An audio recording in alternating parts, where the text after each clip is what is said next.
Team Popping the Boys, the headline god, Jeremy Lambert, and his co-host, speaking out of Atlanta, Georgia, representing more than one royal family, the king of indie viewing, Stephen Jensen. And this is the Spotlight on Fightful. Welcome everyone to the Spotlight, and shout out to Big Dick MLJ for the intro. I'm sure it's a busy weekend with GCW, the collective going on. It's a busy weekend in the time of wrestling. I'm Jeremy Lambert. That is Stephen Jensen. This is the Spotlight. Thank you for joining us. Jensen, how you doing, buddy? I'm doing great, man. We are only today's Thursday, so let's count today. Thursday, Friday, Saturday, Sunday, only 4 days away from Cody Rhodes becoming WWE champion, which I'm very excited about. We got a lot of good stuff to talk about for the weekend. A lot of good stuff in like the world of the indie scene. We got the collective, got stuff on IWTV as well. And of course, WrestleMania itself, all the kind of WrestleMania adjacent stuff that they do and all the other companies doing stuff. So yeah, a lot of good stuff to talk about today. Also, a interview from Gringo Loco later on that y'all can hear. Speaking of shows that are going to be great over the weekend, he's got World on Lucha coming up. So yeah, man, I'm doing good this morning. How about you, man? I'm doing well. Thursday is basically the start of like everything because all the shows start today. We have Bloodsport tonight. We have Multiverse tonight. Tomorrow we've got ROH. We have Janela's show, and Saturday is obviously NXT and night 1 of WrestleMania. Sunday's night 2 of WrestleMania, and then there's a ton of other independent shows stacked in there as well. Those are just kind of I think the biggest shows of the weekend. I don't feel like that's being too harsh to say all of those shows are probably the most anticipated shows right there. So yeah, this is the start of it all. It's already been kind of a busy week, a lot of media going on with WWE. So a lot of interviews listen to. I'm prepared not to sleep for the next 4 days. Stephen Jensen, a lot of coffee for the next 4 days for me. It's fun. It's the most exciting week of the year though. So I can't complain. We get to cover professional wrestling for a living. Tough to complain about that. Yeah, absolutely. And, part of me really wishes I didn't have my shoot job for like the next couple of days, just because, in years past when I was doing more full-time content creation type stuff, like more video editing, more just stuff on the MMA side, before I had this other job that I'm doing currently, I the last few years I was able to watch like everything that was on IWTV, everything that was on the collective. Everything. And it's a lot of fun. If you have that opportunity, I'd recommend taking advantage of that. Like just sit on your couch, wherever you watch wrestling, invite some buddies over or something whenever they're able to show up, and just soak it in. This is the best weekend in the world of wrestling. It's right now. It's starting today. I think the first show is the Santino Bros show. I think at like 2 p.m. Eastern today. I could be wrong, but I think that's there's so much stuff going on because there's also I keep mentioning is IWTV stuff that starts I believe tonight as well. But the great thing is I have Fight Plus, which I think y'all should as well. I'm not endorsed to say that we're sponsored, but seriously, for the value you get over at Fight Plus, I'm basically just gonna pull that up, and while I'm working from home, I'm gonna have whatever's going on in on the indie scene. I got multiple screens ready out there. So that's what's good for me is like, hopefully my work's a little bit slow the next few days, and I can actually sit there and watch wrestling while I'm on the clock, hopefully a little bit. So, looking forward to that, but it's just the best time. Like just this basically what y'all got to do is, I don't know if anyone has like a consolidated like schedule of everything that's out there. But I would,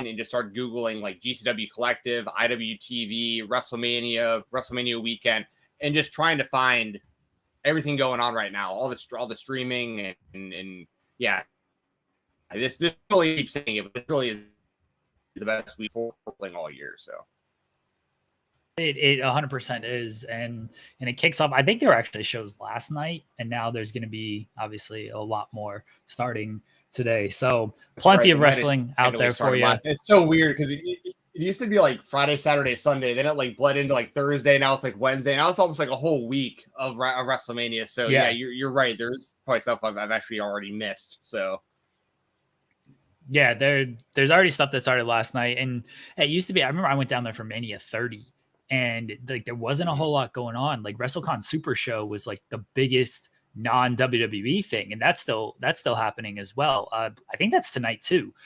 So you can watch WrestleCon Super Show tonight.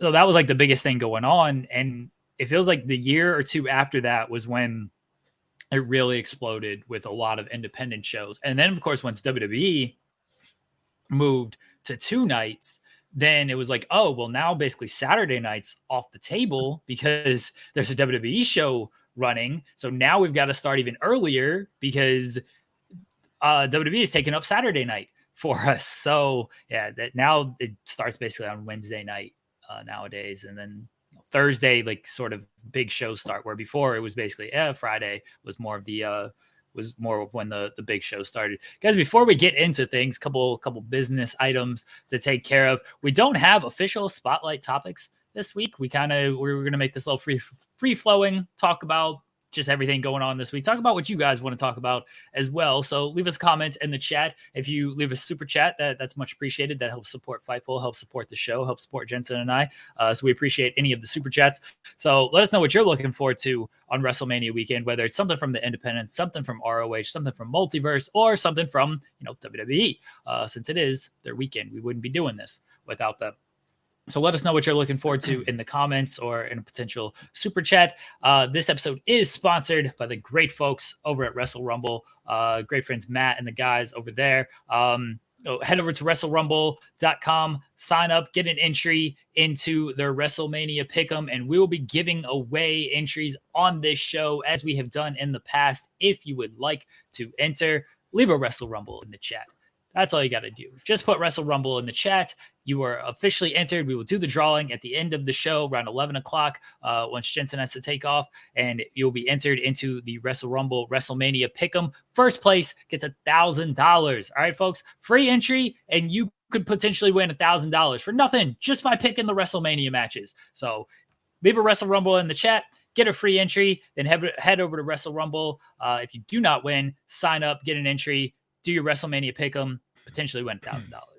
And also, I want to add that they also have the Classics, their belt giveaway going on this weekend as well.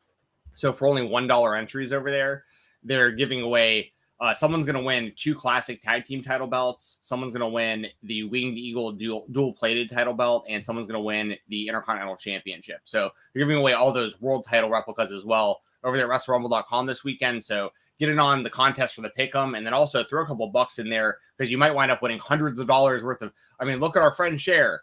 She's covered like Ultimo Dragon and belts that she's won in raffles from WrestleRumble.com.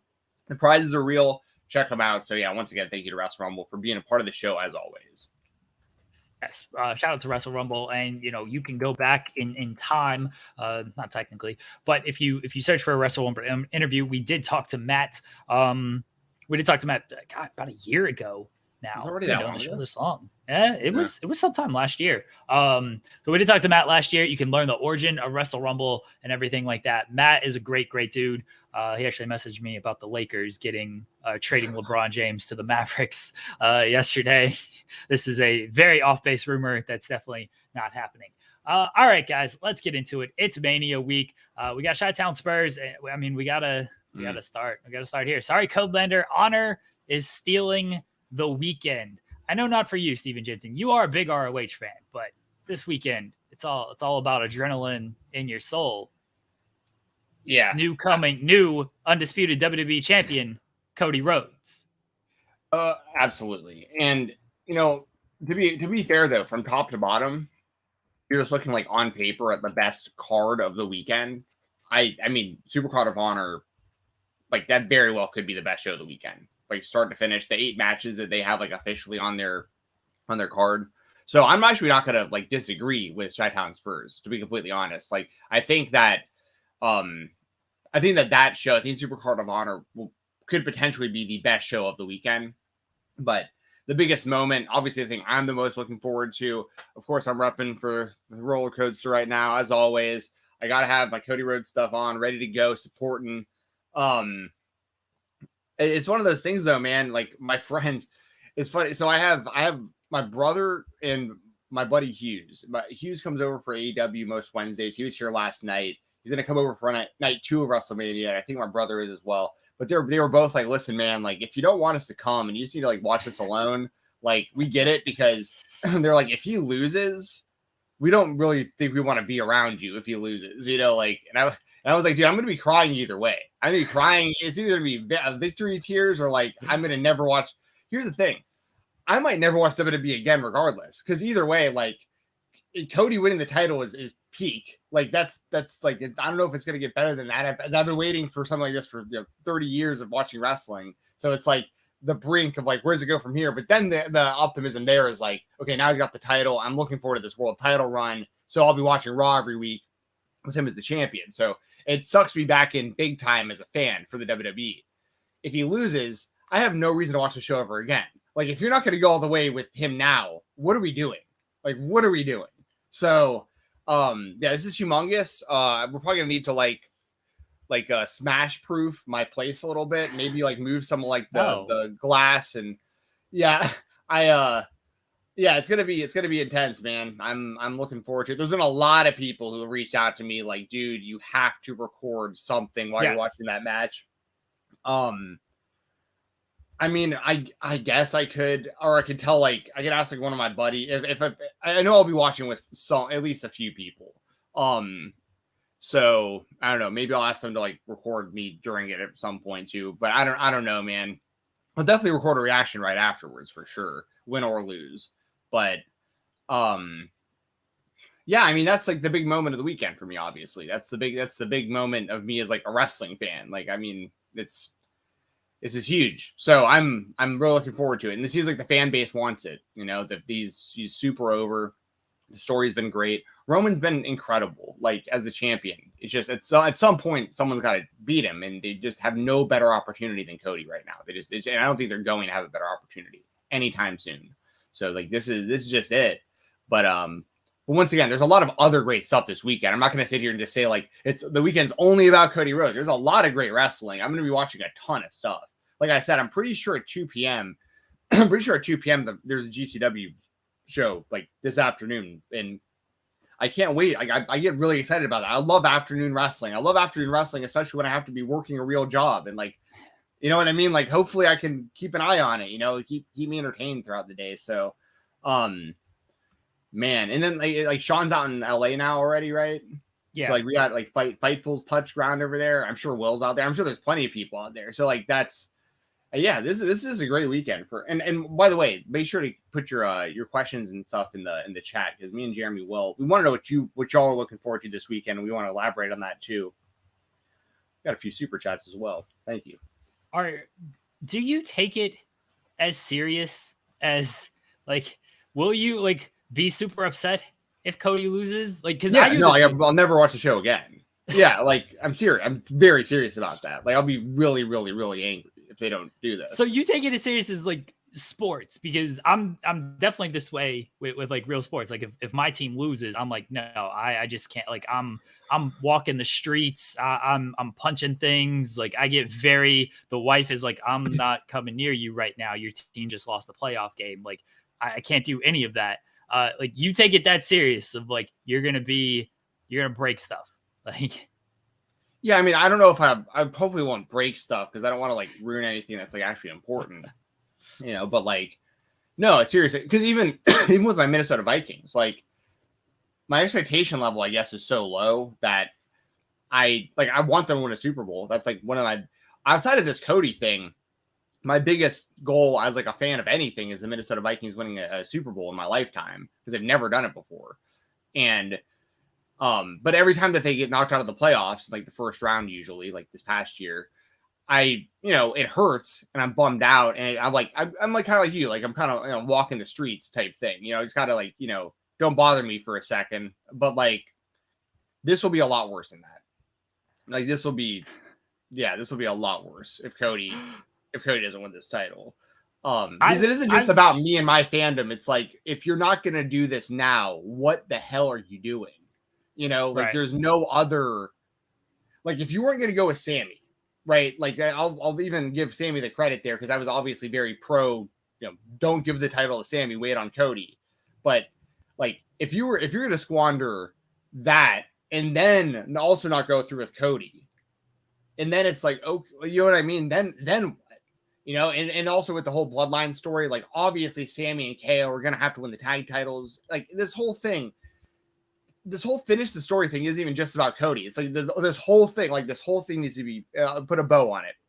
And then we have a new landscape of the company with like babyface champions for the first time in a long time. And like, it's just going to be something different, you know, roll with it. And then when Roman comes back or whatever, like he's going to still be Roman Reigns, and he's even going to be at a higher status level. He's going to be more like a Brock Lesnar, where if he wants to come in and work less often, he's just going to be treated like an even bigger and bigger superstar and attraction. Like, so Roman Reigns is a made man forever in the WWE already. You got to get Cody there now too. You got to have other people that you can get to that position. And Cody's the only person you got a shot with right now, outside of like kind of Sami Zayn and Kevin Owens, like kind of what they're doing with them as well, but it's all tied together to this. But yeah, once again, like, yeah, if I can't say like definitively I'll never watch WWE again. It would be hard not to because we cover it here on the show, but that'd be the only reason I'd be watching, would be specifically like what you told me we're going to talk about on the show today. And then I'd go out of my way to like watch clips of that so we could talk about it. But I would probably never watch like a full episode of Raw or SmackDown ever again. And I don't know if I'd ever watch one of the premium live events. Like I just, yeah, that's how invested I am in the whole thing. And the thing is, like, I know I'm extreme in that. There's a lot of fans I feel like they feel the same way, where it's like I mean, I'll take your opinion on it. Do you feel like they have to put the title on Cody? There really is no other, like, there's no one else that can do it. The time's right. It's been 3 years with Roman as the champion. It's WrestleMania. Everything is lined up to where it's like, this is the time. This is the guy. If not him, do you have any other scenario that you can see play out that actually pays this off as well as it could right now? I mean, it should have been Sami Zayn at Elimination Chamber. But we're saying where we are right now. Like we got to get past that. Like where we are right now. Like, because I've heard people throughout the idea of like, well, what if Cody loses at WrestleMania, but then like he wins at SummerSlam or something like that? So, no, it's not. That's not the same. It's devaluing it. Look at Lex Luger. I keep pointing back to Lex Luger in the WWF because I think it's really important to in this scenario. There's a lot of similarities. They didn't go all the way with Luger, and it killed him. So, like, you know, they can't do that with Cody. They just can't. You can't put out the WrestleMania 7 Hulk Hogan holding the flag thing, and like they don't go through with Cody. You know what I mean? Like, he's their new face of the company. I mean, it is what it is. And he's got to win. He's got to win at WrestleMania. It's way too important. So, Chris says Cody's gone from minus 500 favorite to, or minus 550 to only minus 500 now. Is this indicative of Reigns retaining? Forgive me, I'm not a betting person. Well, if you would like a betting odds preview at 12 o'clock on Fightful Overbooked, myself and Jarrett Bailey, our betting odds preview goes live. I actually thought he was a lesser favorite than that. It could be indicative that Reigns is retaining. It could be that so much money has come in on Reigns. That's a pretty big shift.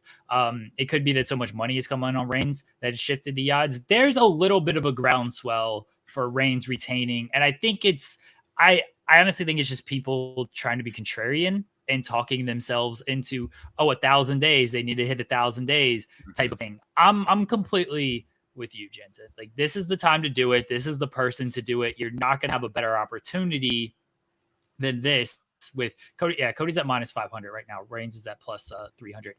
You're not going to have a better opportunity than right now with Cody Rhodes. I can't see another scenario of, okay, well, if it's not Cody, then who is it? Like, Kevin and Sammy are the closest, but they've been beaten by Roman.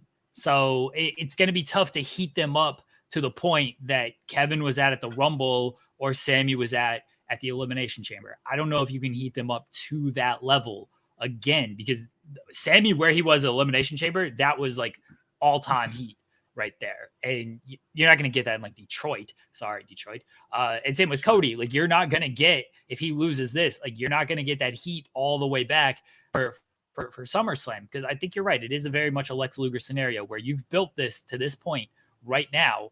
And if it doesn't happen, there's a good chance the fans it's just a giant groan. And it's just, you know what? why do we care at this point? Like, what's the point of this? And there's nobody else on that roster, at least at this moment. It's like, yeah, this is going to be the guy. Drew at Clash of the Castle was another opportunity that's a level of heat you're just not going to get anywhere else. Is Eminem going to come in and win this thing at a SummerSlam Posse in Detroit? No, let's not do that. Those guys are workers, brother. They are. They actually are. Didn't they win the WCW tag titles? I don't think they ever held the tag titles in WWF. They definitely wrestled for WCW and WWF. I don't remember them actually holding the belts. But the thing about them, I will give them a lot of credit because they get clowned on a lot, pun intended. But honestly, like for people who don't know, those two guys were backyard wrestlers. Like before they ever were known in music. Like they're lifelong wrestling fans, and they're the ICP gimmick. Like that's a straight up wrestling gimmick. Like that's wrestling. That them painting their faces and stuff. And to be fair, they were never pushed into the mainstream. They were never like you had to go so far out of your way to listen to ICP CDs. They were like blocked away in their own little area of like the record stores and like covered up in like black tape and stuff. Like you had to really go out of your way to seek out the ICP, and they were constantly attacked by all the parents groups and the regulatory systems, and they were always just getting shit constantly by everyone, and they were over here in their own corner like, yo, we're like the weirdos doing our own thing, like leave us alone. But they were always massive wrestling fans, so I always give them credit. Like I'll never like roast someone for doing something that they've always dreamed of doing. Like if someone's going to give you an opportunity of being like, hey, you want to be on WWF television and you're the ICP, like I don't fault you for saying yes. You know what I mean? So I want to throw that out there too. Like the ICP, I actually have a lot of respect for those guys for like what they've built for themselves with like such a niche kind of audience and type of music. They can't win the titles in Detroit. They claim Detroit, but they live 20 miles away, so they can't win in Detroit. Oh, okay, technicalities, I see. But yeah, I mean, no, you're right. There's just no other option. It just doesn't make sense for them to do anything else. The Drew McIntyre thing was even stranger because after he lost, he was just out there like singing with Tyson Fury, he was like singing to the crowd. I was like, what the hell is this? Like, he doesn't even seem upset about losing. Like what? He just lost the biggest match of his life, and he's out here singing like it's like he's having a good time. I thought that was really weird. Anyways, D'Lo Diggs says the whoa pop will be loud. Are you gonna scream it in your house, Jensen? Yeah, my neighbors will be hearing that. Yeah, I do that as a bit just to piss off the wife because she's not a fan of it. Yeah, it's awesome. Caden says I'm on the flight to LA, excited for this weekend. Have fun, Caden. Nice. Have a good time, man. I hope nobody punches you in the face. If you see Caden, please do not punch him in the face. All right. Don't do that. Please do not do that if you see Caden there. Okay.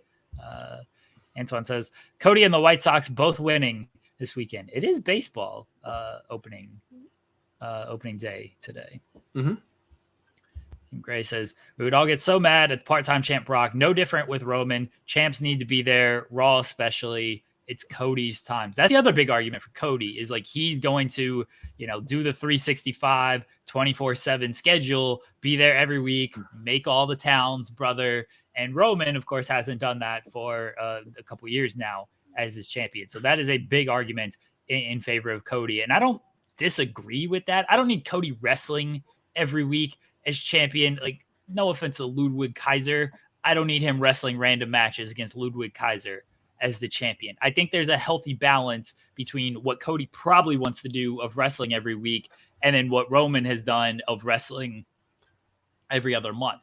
I think there's a balance there. As long as he's wrestling at the pay-per-views every month, he makes the towns cool and maybe a special match here too on Raw or SmackDown, go for it. But I don't need him doing like title matches every week. Do some tag matches if you need to. Do some 6-man matches if you need to. I don't need the champion just out there every week competing, though. But Cody, crazy person, he's probably going to wrestle on NXT the 2 days after he wins the title. That'd be sick because he never wrestled on NXT before. His only real like NXT appearances, to my knowledge, I think was just when he would show up for the Dusty Cup to like present it. Because he was NXT wasn't a thing yet when he got called up from OVW at the time. So Do you think he goes to NXT in front of the PC crowd and he's like, so this is the house my father built? And then he talks about the statue. He's like, I walked into this building. You got to do the fluctuation with Cody's voice of like, very low and everything. I walked into this building and my father, he wanted to be here because I was on the road and he didn't want to support me. I guess he wouldn't say that because his father did support him, but he took all of these kids here, the Seth Rollins, the Roman Reigns. If he was here, he'd be working with the Braun Breakers and the Carmelo Hayes. I'm here to work with them now. I'm here to see the hallowed ground that Dusty Rhodes built, this performance center that Dusty Rhodes helped build, this statue that stands outside this building of my father. I am here to see what all the hype is about here at NXT. You think that's what Cody's going to do on NXT? And then Carmelo Hayes comes out and they just recreate the Adam Cole ruthless aggression promo. And we get Carmelo Hayes and Cody Rhodes NXT Tuesday night for the undisputed WWE World Championship. There you go. Just sold some USA viewers right there. You're welcome. There you go. I think it'd be cool to see Cody and NXT having some sort of story like that. The whole Dusty's Kids story. I actually think that'd be pretty entertaining. That's the whole story they've been telling. Seth Rollins, Dusty Kids, Roman Reigns, Dusty Kids. But I also, and he also said like he doesn't want to bring up Dusty anymore. I think the only other kind of like Dusty reference we're gonna get at all is he'll hit like the Dusty, the bionic elbow. He'll do that. The crowd will go crazy. I think he'll probably hit that right before he hits the crossroads. It'll be like one of those kind of things. It's gonna be awesome. This is my favorite thing about Cody. He did both of these, Reigns and Cody. I said it after their first promo, like facial tics. They do some great facial tics. Just the biting and everything. Just fantastic facial tics on these men. That's real acting right there, Stephen Jensen, when you can do the facial tics. Yes. Great storytelling. What else is everybody looking forward to as we go into WrestleMania weekend? We all agree Cody Rhodes is going to win. Stephen Jensen's going to take the biggest victory lap of all friggin' time next week. So everybody get excited for that when Jensen is here. I'm sure just decked out. Are you going to get like the tattoo? Like, can you wear it? Can we do that? I mean, I'd have to like get it off like the website. I think that they sell it now, don't they? They have like decals and stuff. Yeah, just like print it. I have one printed. It's over there. But just like print it and just like tape it to your face. I'll figure something out soon. I have some Cody inspired ideas. I'll do that. Carry this show here for a second, Stephen Jensen. Do that right now. Yeah. All right. Let me know in the chat what you guys are looking forward to. I'm gonna, kind of on the WWE topic and talking NXT a little bit. We have NXT Stand and Deliver coming up. That should be a really good show. Got some good stuff on there that I'm looking forward to. I really like that North American Championship Fatal 5-Way match. I think that's gonna be really good. I think Ilya Dragunov should win that, by the way. Just want to throw that out there. I was a big Dragunov guy when he was in NXT UK. Here we go. We got Cody, wow. There we go. Right over your eye. Yeah, beautiful. You can't really see. There we go. Everybody support the American Nightmare, Cody Rhodes. This is a giant Cody face tat. That's what we need. You should have gone face tat. You should have gone face tat instead of neck tat. That story is so funny too, where he's like, I probably should have said something about halfway through. Like I could kind of feel it was like a little bigger than what I was expecting, but I don't know how that even happens. How you can, they put the stencil, they put like the thing on you before they tattoo you and like let you look at it and everything. So you know how big it's going to be, but like, I don't know. It's a great logo. There's a very real chance I get that logo tattooed on my body. Like there's a tattoo I want to cover up on my arm anyway that I'm like, I might as well just do it with that. So soon enough, like, especially if Cody loses though, I'm going to like, I don't know what happens because I'm just going to be like, what anyway, because I always said, like, I've never gotten a Minnesota Vikings tattoo. I won't do it until they win the Super Bowl. Cody's kind of the same way. He's got to win the big one here. Well, all right. I mean, that's going to happen. Cody's going to win the WWE title for the Vikings win the Super Bowl. I can guarantee you that. Yeah. It would have been great if both happened this year, but it's okay. I'll take this is the closest thing I'm going to get to anything like that. So Brent says Vikingo and Kota Ibushi are each wrestling twice this weekend. Vikingo's wrestling a couple times. Like then he says at least twice. Kota Ibushi, so he tweeted that he re-injured his shoulder.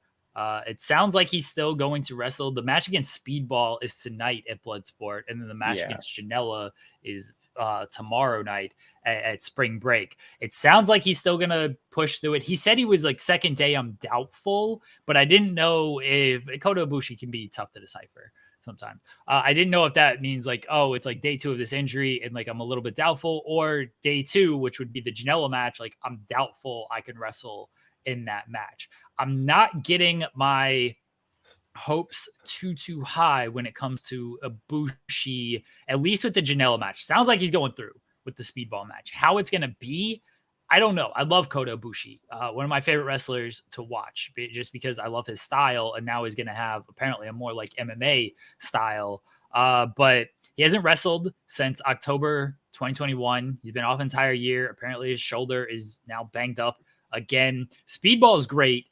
The Bloodsport style is going to be a little bit different. Can't do, we're not going to see the typical kind of Kota Ibushi, hey, let's do some crazy stuff off the top rope, off the apron, things like that. It's going to be a different Kota Ibushi. I'm interested to see how it looks, but I don't know the condition he's in with this news that he's re-injured his shoulder. What about you, Jensen? Yeah, no, it's an interesting thing to point out. I mean, I'm very much looking forward to what he has scheduled with Bloodsport against Speedball, and then of course against Janela at Spring Break. So yeah, I mean, this obviously this that's the one thing with Kota, right? Is like injuries and time off and stuff is like, it just always feels like his momentum is just constantly stopping and starting. But he's so damn talented, and he has so much lore amongst so many of the current talents. Of course, Kenny Omega and the Bucks and everyone in AEW especially. But I'm obviously looking forward to that. Well, something else I'm looking forward to, by the way, that just made me think about this. Someone that Kota Ibushi has wrestled before. Are you familiar with Yoshihiko? I've heard of Yoshihiko. Yeah, Yoshihiko's wrestling Cole Radrick on that's the doll. Right? Yeah, the love doll. Yoshihiko the doll. Yeah. Yeah. So Cole Radrick's wrestling Yoshihiko on which is on Spring Break. I'm getting all the shows mixed up. I think isn't the DDT show? Sorry, yeah, it's on the of course, yeah, on the GCW versus DDT show. That's 100% what the one is happening on. That's the one thing about the collective that I do want to point out that I'm not necessarily disappointed in, but I've noticed is. And this is a discussion I think is worth at least bringing up. Obviously, I'm a huge fan of the independent scene. I cover it for the Weekender. It's most of the wrestling that I watch, that I consume, is independent pro wrestling. But a lot, and this is kind of to my point of like not remembering what's on what show. There's a lot of overlap, which you're going to expect to a degree on a weekend like this. Like everyone's in the same town. But one thing I'm a little bit concerned about, just a little bit, is I wish there was more kind of lesser known, unknown indie talents on more of these shows, because a lot of these cards are a lot of the same people, and a lot of them are already known in like our circles. Now, the key there though is our circles, because these are still like, there's still going to be a lot of people that like I talk about every week that the general or casual fan that goes out to WrestleMania, they probably still don't know about. So like to a lot of people, they are still discovering these people for the first time. So like there is a lot to say about that. But from like my perspective, I've always wanted to see kind of like who's up next, or like see someone really get over in front of like a big stage, on like a big stage, kind of out of nowhere. I wish there was more. I wish there was less. I wish there was more names on there that I knew less about. But like most of it is like, people we cover often, which once again is great, and it's going to get them out there more to like people who don't know about them, because there's plenty of like WWE fans that don't. But I just wanted to put that out there. This year, I just noticed that more than recent years. Usually, there was more of a mix of like, who's this person, who's that person, where's this person from, and then like they have these like breakout matches, and you're like, oh damn, okay, you got a new name on the indies now that we all got to look out for. So, just want to throw that out there. That's really more so like the state of the current indie scene. I'm not necessarily saying it's a bad thing. I'm just saying it's something I noticed this year. I feel like it's been the case for a couple years, honestly. Like who broke out last year? Like Speedball had the biggest year, And Speedball was kind of new just because he hadn't been in the US for a while. He got all the visa situation cleared up and everything, but he had signed with Impact before the collective of everything last year. And a couple years ago, it didn't really happen because of COVID and everything. They still tried to do stuff 2 years ago in Tampa, but it felt like a lot of the same guys. And then obviously the year before, nothing happened because COVID did shut everything down. But it has felt like that for a few years now, where like we haven't had the super just like, oh, this guy really broke out and now like he's the next big thing. Like everybody's pointing of like, oh, Vikingo is going to have the best weekend. So probably, like everybody knows Vikingo just having a bunch of great matches is cool. They are going to be great matches, but Vikingo is not going to be in really a better position coming out of this weekend than he was entering this weekend, because he's already wanted by AEW and WWE. His stock isn't going to be boosted because he has great matches this weekend. There's a lot of people where like they might only have one match, so it's tough to like boost the stock and everything, or they're just going to have like a lot of matches that honestly, unfortunately, just going to get overshadowed. Like if you do want to try to break out, you're probably not getting the opponent to break out with. And by the time you do, it's like, oh yeah, remember that match? Like it was cool. It's just going to be overshadowed probably by 10 different Vikingo matches, by some Ibushi matches, by everything ROH has going on and things like that. So yeah, it's really tough to break out. And I feel like it's been like that for honestly a couple years now. It has, but at the same time, there's still, and I have to go back like a couple years for this, but there was still been people that were kind of like, popping up on shows, but weren't really like as known nearly as, it's hard to explain. Like there were like over past years, there's been guys like, that are really well known now, like Jack Cartwheel and Ninja Mac, like these kind of guys who like ASF, like these kind of guys who like are kind of popping up on GCW shows, but then they get in front of this like WrestleMania weekend audience, and all of a sudden, like now Ninja Mac's getting booked in Japan because of like all the eyes and all this stuff. And, so that's kind of more so what I mean. And like for this weekend, for instance, like here's a good example. Someone like Titus Alexander, we both know him really well, but like he's still slept on, I think, in the grand scheme of things in like the Indies. I think he'll have a humongous weekend this weekend. Like he'll break out big time. He's wrestling on which card is he on? He's on the Jimmy Lloyd show against Cole Radrick. They've wrestled each other before plenty of times. Like this will be an awesome match. So I mean, there are going to be people that are going to break out. Like Starboy Charlie a couple years ago was kind of the same kind of way.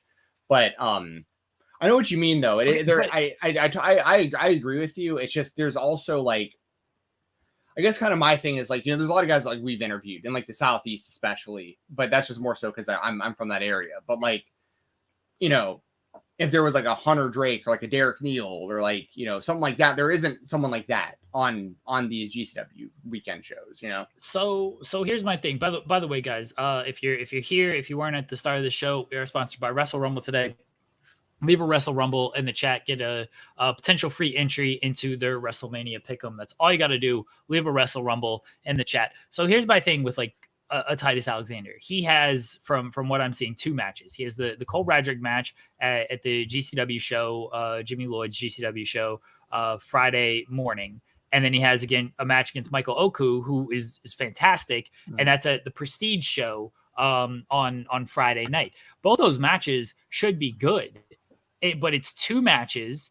The Prestige show is up against the ROH show, so who knows like how many people are going to be watching that Friday morning. That show, the Jimmy Lloyd show, that's not up against anything, so maybe that's a really good spot to where, hey, did you watch this show this morning? But morning can be tough in that sure. By the end of the night, you got SmackDown, you got ROH, you got Janela's show. It's like by the end of the night, like I don't remember this match, because I actually really like this Jimmy Lloyd show where you've got like Jack Cartwheel against, you mentioned Hunter Drake, Starboy Charlie against Alec Price, Titus Alexander, Cole Radrick. Like we've interviewed all those people outside of Jack Cartwheel, and I did Starboy on my own, but everybody else, they've been on this show. And Jack Cartwheel, where that might be next week. There's a lot of good people on this show. But by the end of the night, it's like, are we going to remember this stuff? Because there's just so much going on, and it feels like a lot of it's just going to get lost in the shuffle. Which is fair, which is totally fair. You know, I'm just kind of throwing out the idea that like, I wish there was more people on these shows that I didn't know as much about. It's really all I'm saying. I'm with you. But no, I know what you mean. I mean, obviously stuff is going to get lost in the mix. There's so much wrestling. Not everyone's going to be able to watch everything. And not everything's going to get the spotlight that it probably should. You know, stuff will definitely get overshadowed, especially depending on when the shows are and running up against other shows.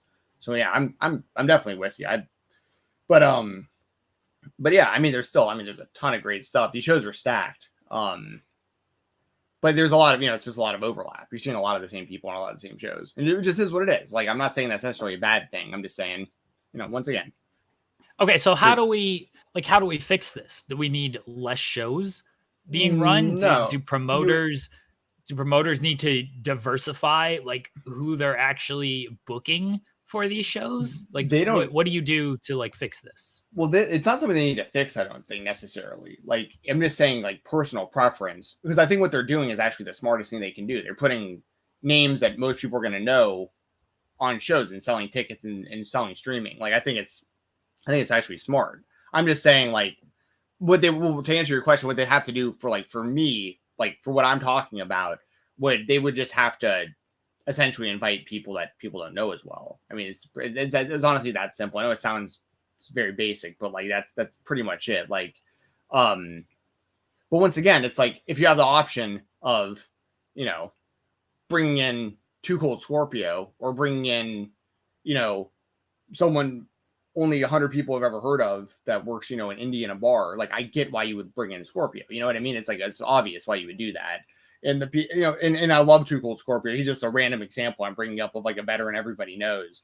But like, for instance, like they're like on For the Culture, they booked Scorpio versus Brian Keith. That's going to be one of my favorite matches of the weekend. I can tell you right now before it even happens. That's going to be incredible. Brian Keith is a guy who still hasn't broken out to like his full ability, full form yet, in my opinion. Also, maybe he's a good example of kind of what I'm talking about. A lot of people know Brian Keith, but like, he really hasn't blown up yet. And Brian Keith is a guy I've talked about a lot. He's trained by Booker T. I could see him going to NXT sometime soon and just absolutely killing it there. I think he'd be made perfect for that. Same with Mysterious Q, both those guys out of Booker T's Reality Wrestling. But yeah, to answer your question, there's not really anything they need to fix. I'm just saying, personally speaking, it'd be nice to see some lesser known people on some more of these shows, is all I'm saying. We're going to run the Spotlight independent show next year in Philadelphia for WrestleMania weekend. And it's just going to be guys that we've interviewed. That's going to be the talent that'll be booked on this show. We could put together a hell of a card, honestly. Oh, of our people that we've interviewed? Yeah. Yeah. Oh, yeah, absolutely. We've got a great show just from people we've interviewed. Absolutely. So, next year, WrestleMania, everyone come out to Fightful's Spotlight Show. That's what we'll call it. That'd be Jensen will be there. Again, it'll be just people we've interviewed. Sean was supposed to have his own show. He was. Year, and then it got canceled because COVID. That's what really happened. Is COVID's like, we ain't fucking giving this guy a show. Wasn't his show going to be called like Serve Tall or something like that? Yeah. Yeah. I know he may have told these stories. I don't want to spoil anything in case it all happens, but I know like who he was supposed to wrestle and all this stuff for that show. I know the inner workings of that show. I hope he gets his ass kicked by Denise Salcedo again this year, like he did last year. That was so funny. That was so funny in the clusterfuck. I laughed my ass off while I was watching that live. Again, guys, enter leave a Wrestle Rumble in the chat if you would like to be entered. I am collecting those as we speak. Somebody mentioned, and I'll pull up the chat here in just a moment. They mentioned Braun Breaker and Carmelo Hayes talking about that match, and they said that they hope Carmelo Hayes wins, but also maybe loses and gets called up. Here we go. Sorry, Antoine. Melo versus Braun is going to be a banger. Hoping Melo loses, but gets called up. Would like him to win too. I think he's earned it. What are your thoughts on this match? I honestly, that's one of the hardest matches to predict, I think, of the weekend. And it's because of that exact reason. That's the whole question mark around that match is who's getting called up. It's got to be one of the two, right? So that's just the question is, are they going to bring up Braun or are they going to bring up Mello? If they're going to bring up Mello, then he's going to lose. If they're going to bring up Braun, he's going to lose. I think that Carmelo Hayes is going to win the title and they're going to bring up Braun is my guess, especially because it's like, you can bring him up Raw after WrestleMania if you want to try to make like his debut a big deal. Carmelo, I think it'd be fine on the main roster as well. By the way, I was a fan of his when he was Casanova Frankenstein. That was from Mystery Men. Oh my god, Christian Casanova is what I'm trying to say. But yeah, I remember he was really good at Christian Casanova on the Indies, and he, so I haven't seen as much of him in NXT just because I don't watch the weekly NXT show as often, but I obviously pay attention to Level Up, so I do see what he's been doing and stuff, and he looks like he's very over with the crowd, and people do want to see him on Raw or SmackDown or be the NXT champion. And I like Trick Williams a lot too. I think he has a lot of upside in the WWE system. I've actually seen him wrestle quite a bit on Level Up. So I guess to answer your question, I think Carmelo Hayes is going to beat Braun Breaker, and then Braun Breaker will debut maybe as early on the Raw after WrestleMania. I think Carmelo Hayes is much more ready to be on the main roster than Braun Breaker. I understand Braun Breaker has like the pedigree and everything like that. He's the son of Rick and everything, Rick Steiner. I get it with Braun. I see the appeal with him and being on the main roster. I think Carmelo Hayes is much more ready than Braun Breaker. But I also do think that Carmelo Hayes probably just deserves to win this NXT title and then need to just start anew with somebody in NXT. Because if Braun's run is kind of hit where it's hit, I don't know how much further you can get out of it. I actually thought Grayson Waller should have maybe won the title at the last show, and that obviously didn't happen. Because I don't know how much more he can do in NXT that he hasn't already done. But I think Carmelo Hayes is more main roster ready than Braun Breaker. My guess is that Hayes wins. Braun does get called up. I don't know where he fits in the main roster world. I really don't. He'll have fine matches. He'll get like a decent push out of things. He's an okay promo. But I don't know where he like fits, and WWE just has a lot of depth guys right now, and he probably just slots somewhere in there. Maybe the main roster brings something else out of him. Maybe working with like a Drew or a Sheamus can bring kind of a bigger aggression out of him that like I think people want him to have, and sometimes it shows. It's just not consistent enough. For me, it's not consistent enough. And I do think maybe somebody like a Drew or a Sheamus can possibly bring that out of him, and we will see a different Braun Breaker. But from what I've seen in NXT, I don't fully see that. Like I don't see what a lot of people. And I think his stock has dropped over the last year. But a year ago, people were like, Braun Breaker should be the one to dethrone Roman Reigns. Like this is the guy. And I think over the last year that has really cooled off, and there needs to be something that heats that back up. Yeah. Well, I mean, I know that this has been talked about ad nauseum, but I would immediately, upon showing up on Raw or SmackDown, immediately change his name to Rex Steiner. I would, the casual wrestling audience, that name Steiner brings so much credibility, like without even knowing who the guy is. And then you see him and you're like, oh yeah, that's a Steiner. He talks like a Steiner. He wrestles like a Steiner. He looks like a Steiner. Like that's hell yeah. Like, dude, the Steiner brothers were one of my favorite tag teams ever. I would love to see more involvement from Rick and Scott. They're under Legends deals now with the WWE. It'd be badass to see them kind of like out there on screen endorsing Braun Breaker on Raw or SmackDown. Or once again, call him Rex Steiner or something. Because WWE also doesn't like to have like these people with the same names out there on the same shows. You already got a Braun Strowman. I know they spell it different, but it's two Brauns. They'll probably change something about that. So yeah, I would just call him Rex Steiner. I'd have him go out there and just be the next generation of Steiners. And I'd essentially have him squash some people the first, few months, just go out there, have him look really good, introduce him to the audience. And then it's going to be up to him to sink or swim against the guys you mentioned, the guys like, a Lashley or a McIntyre or something like that. Speaking of Lashley, by the way, did you see that he's been relegated to the Andre the Giant Memorial Battle Royal? He went from little kid. To be completely honest, it's a better spot. Like I'll be honest. Like I really thought about that, and spotlight wise, like okay, like I didn't like the story, the whole little kid games and all that stuff, the Muscle Man dance and all that, but it's one of those things where it's almost a blessing in disguise, because like the Andre Battle Royal will be better than whatever the match between Lashley and Wyatt would have been one-on-one probably. But at the same time, it's like, damn, if you're Lashley, I'd feel like I got done really dirty. Like he won the world title. Was it last year's WrestleMania? He beat Drew for the title. 2 years ago. 2 years ago. Yeah, he faced Omos last year. That's right. So like look at that. But even then, like the Omos match was a big thing. But it was a good spot on the card, and he won that match, right? He beat Omos at WrestleMania. I believe so. And he didn't beat Drew for the title, by the way. He was the champion going into the match. Oh, that's right. People thought that was going to be. Oh well, now Drew's going to get his Mania moment, and they're like, nah, keep the title on. That's right. Good call. I forgot about the timing on that. He last year won the title like right before WrestleMania, right? Like not long before. I think he won it at Elimination. He won it on Raw. He beat the Miz on like a Raw episode.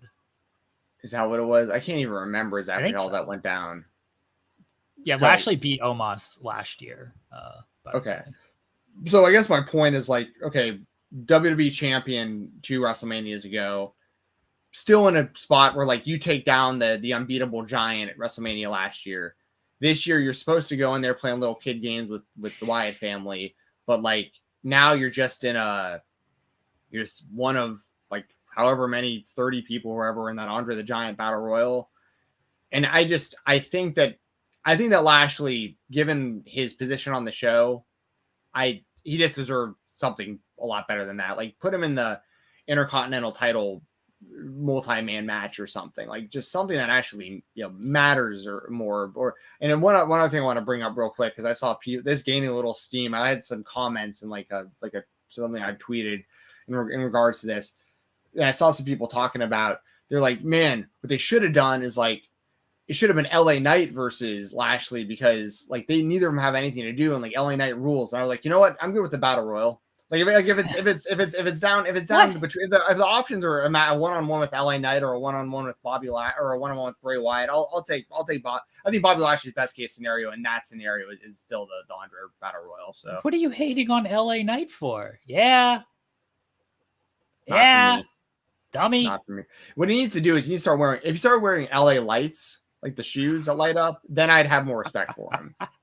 But nah, and it's not about it, dude. Like I thought the Bray Wyatt feud and match was just god awful. He never really impressed me as Eli Drake. When you are a hater of LA Knight. I did not know this about you. When your catchphrase is just your name, that's just not enough for me. That's very, very, very low hanging fruit. So yeah, like catchphrase is your name and just blurting out seems pretty generic looks wise, wrestles pretty generically. This is what it is. But he's gotten over with the crowd. It seems like to be there's like a groundswell of fans of his. So, and I know he's in like the NXT in the system like years ago and stuff, pre TNA. I followed the guy's career for a long time. I'm very familiar with him. Just never really been a huge fan. He's probably the nicest guy in the world. Nothing against him personally, but I just didn't even I don't know. I just don't see what the big deal is. Like people, I don't know. I just don't get it. Wow. I did not know you were such an LA Knight hater. I love that. That added on to the whole Bray Wyatt thing. Both of them for me. I'll take LA Knight over Bray Wyatt. I want to make that clear. If I had to choose one or the other, I'll take LA Knight. But I think LA Knight's great. Roderick Gaten says, funny thing is WWE has not talked about the Cinnamon Toast Crunch match, which makes me think that's not going to happen because there's supposed to be a Cinnamon Toast Crunch match at WrestleMania. Yeah, they said there was going to be another sponsorship match. Like, did you not know about this? No, I didn't know that. Oh yeah, Cinnamon Toast Crunch match.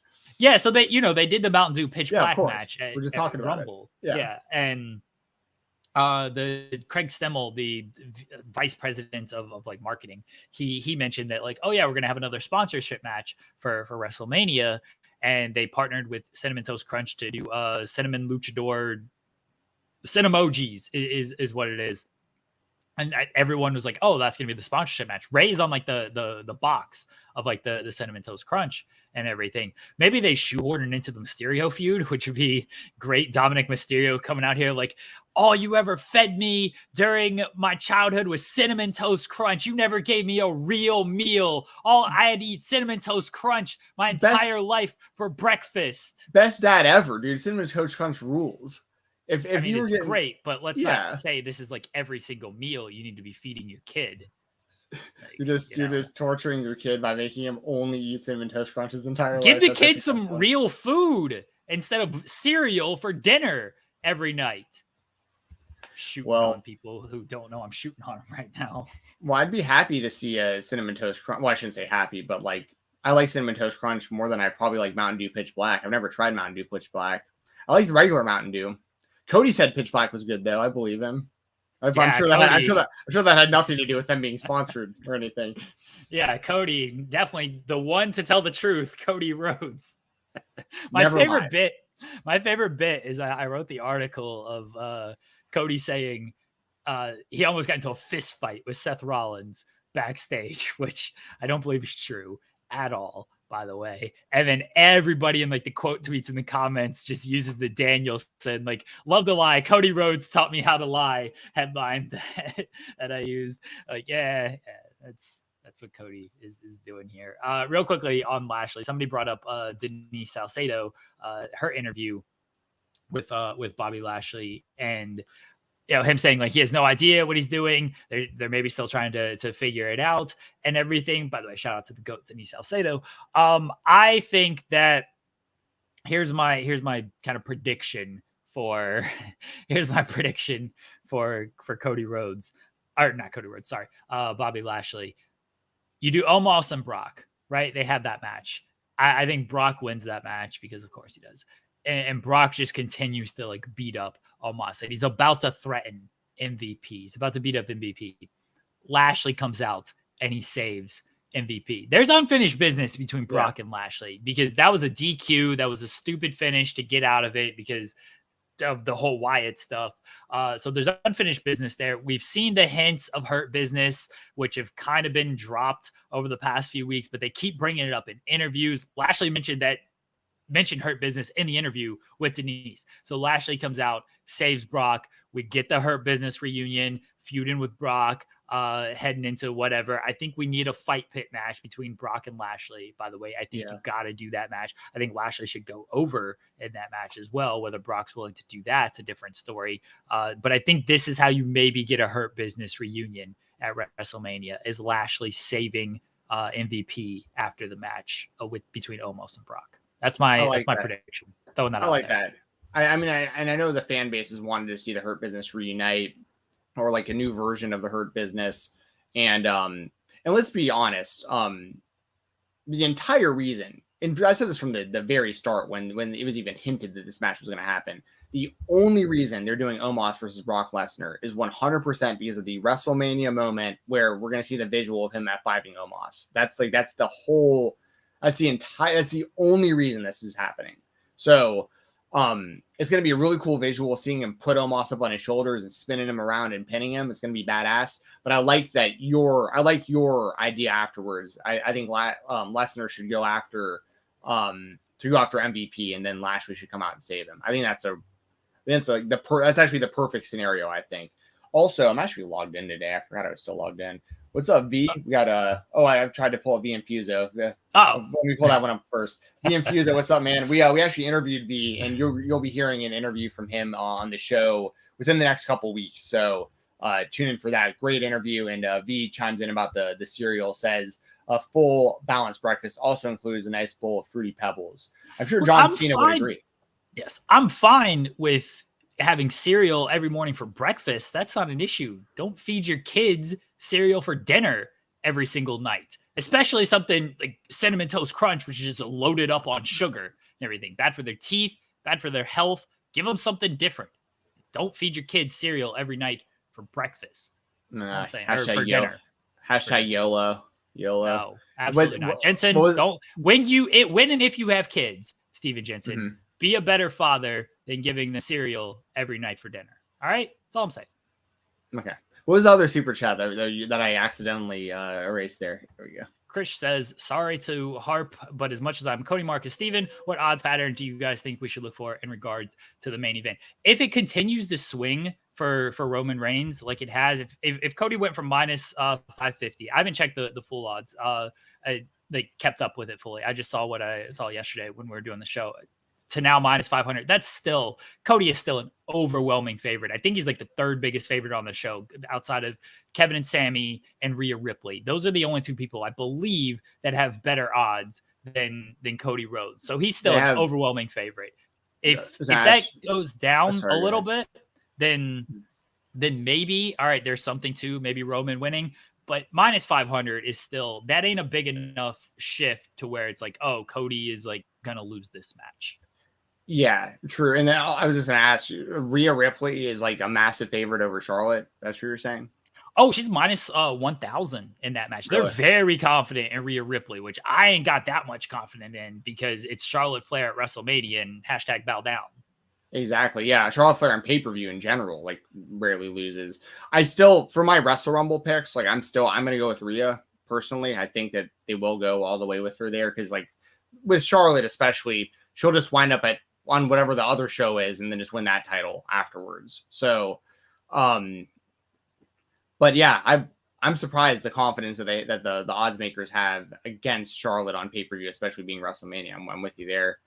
Kaden says, let the kids eat cereal. Yeah. All of you are bad parents like Rey Mysterio, and in 20 years from now, your kids are going to call you out on national television about your bad parenting, and they're going to kick your ass at WrestleMania. Good luck. This is a good one here. Cyclops better than Wolverine. Y'all going to be feel so foolish when he spelled almost wrong. Hits Brock with the top rope poison Rana in a 6-star banger match. Hey, listen, no one would want to see that more than me. I'm a big Omos fan. Like I really am. I unironically really like Omos, and I unironically want to see him push. And I unironically think that he should have never lost to Lashley or Braun Strowman. Like he should be going into this undefeated against Brock. That makes it a lot more interesting. But listen, if Omos goes out there and does something like that, I think it'd be great to see him like go out there and surprise some people. But like I said, unfortunately for Omos, the whole reason this match is happening is because they've even teased it. Like Brock hasn't been able to like German suplex him or anything yet. Like Brock's going to start throwing him around a little bit. Basically what's going to happen, I'll lay the match out right now. The match will probably last about maybe 4 to 5 minutes total. It'll be Brock running at Omos no-selling him, Omos getting all the offense in, beating down Brock. Brock's going to try to suplex him a few times. His back's going to be hurting. His arms or whatever. He's not going to be able to get him up.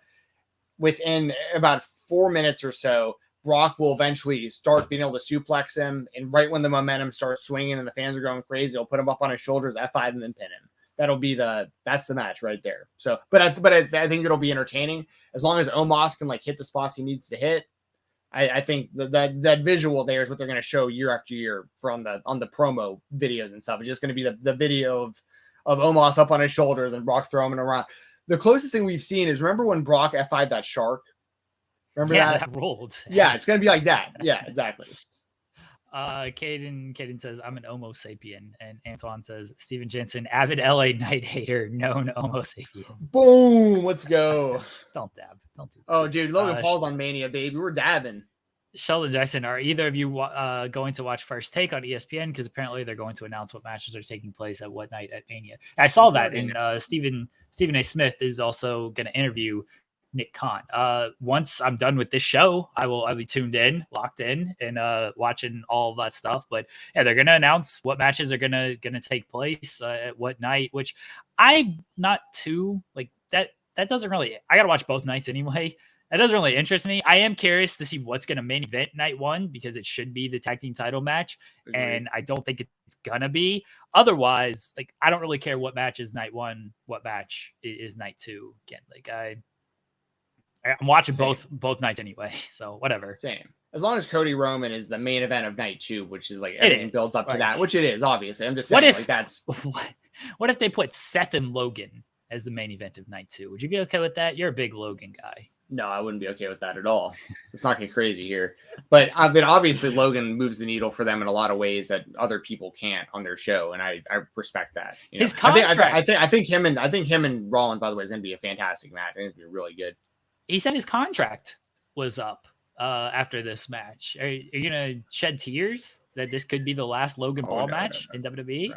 He's gonna get more money. He's proven he can go in the ring. He's a draw, and look at their social media numbers. Like, I think that when Rollins knocked him out the other week, it has like 100 million views on YouTube or something. It's insane.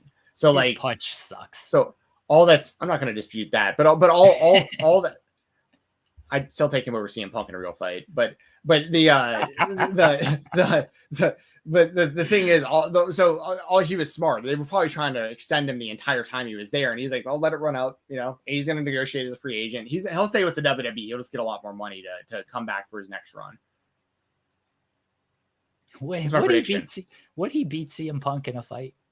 In a real fight, I have no doubt in my mind. I'd put all my money on that. Not a street. Let's say it's like a sanctioned UFC fight. It doesn't matter.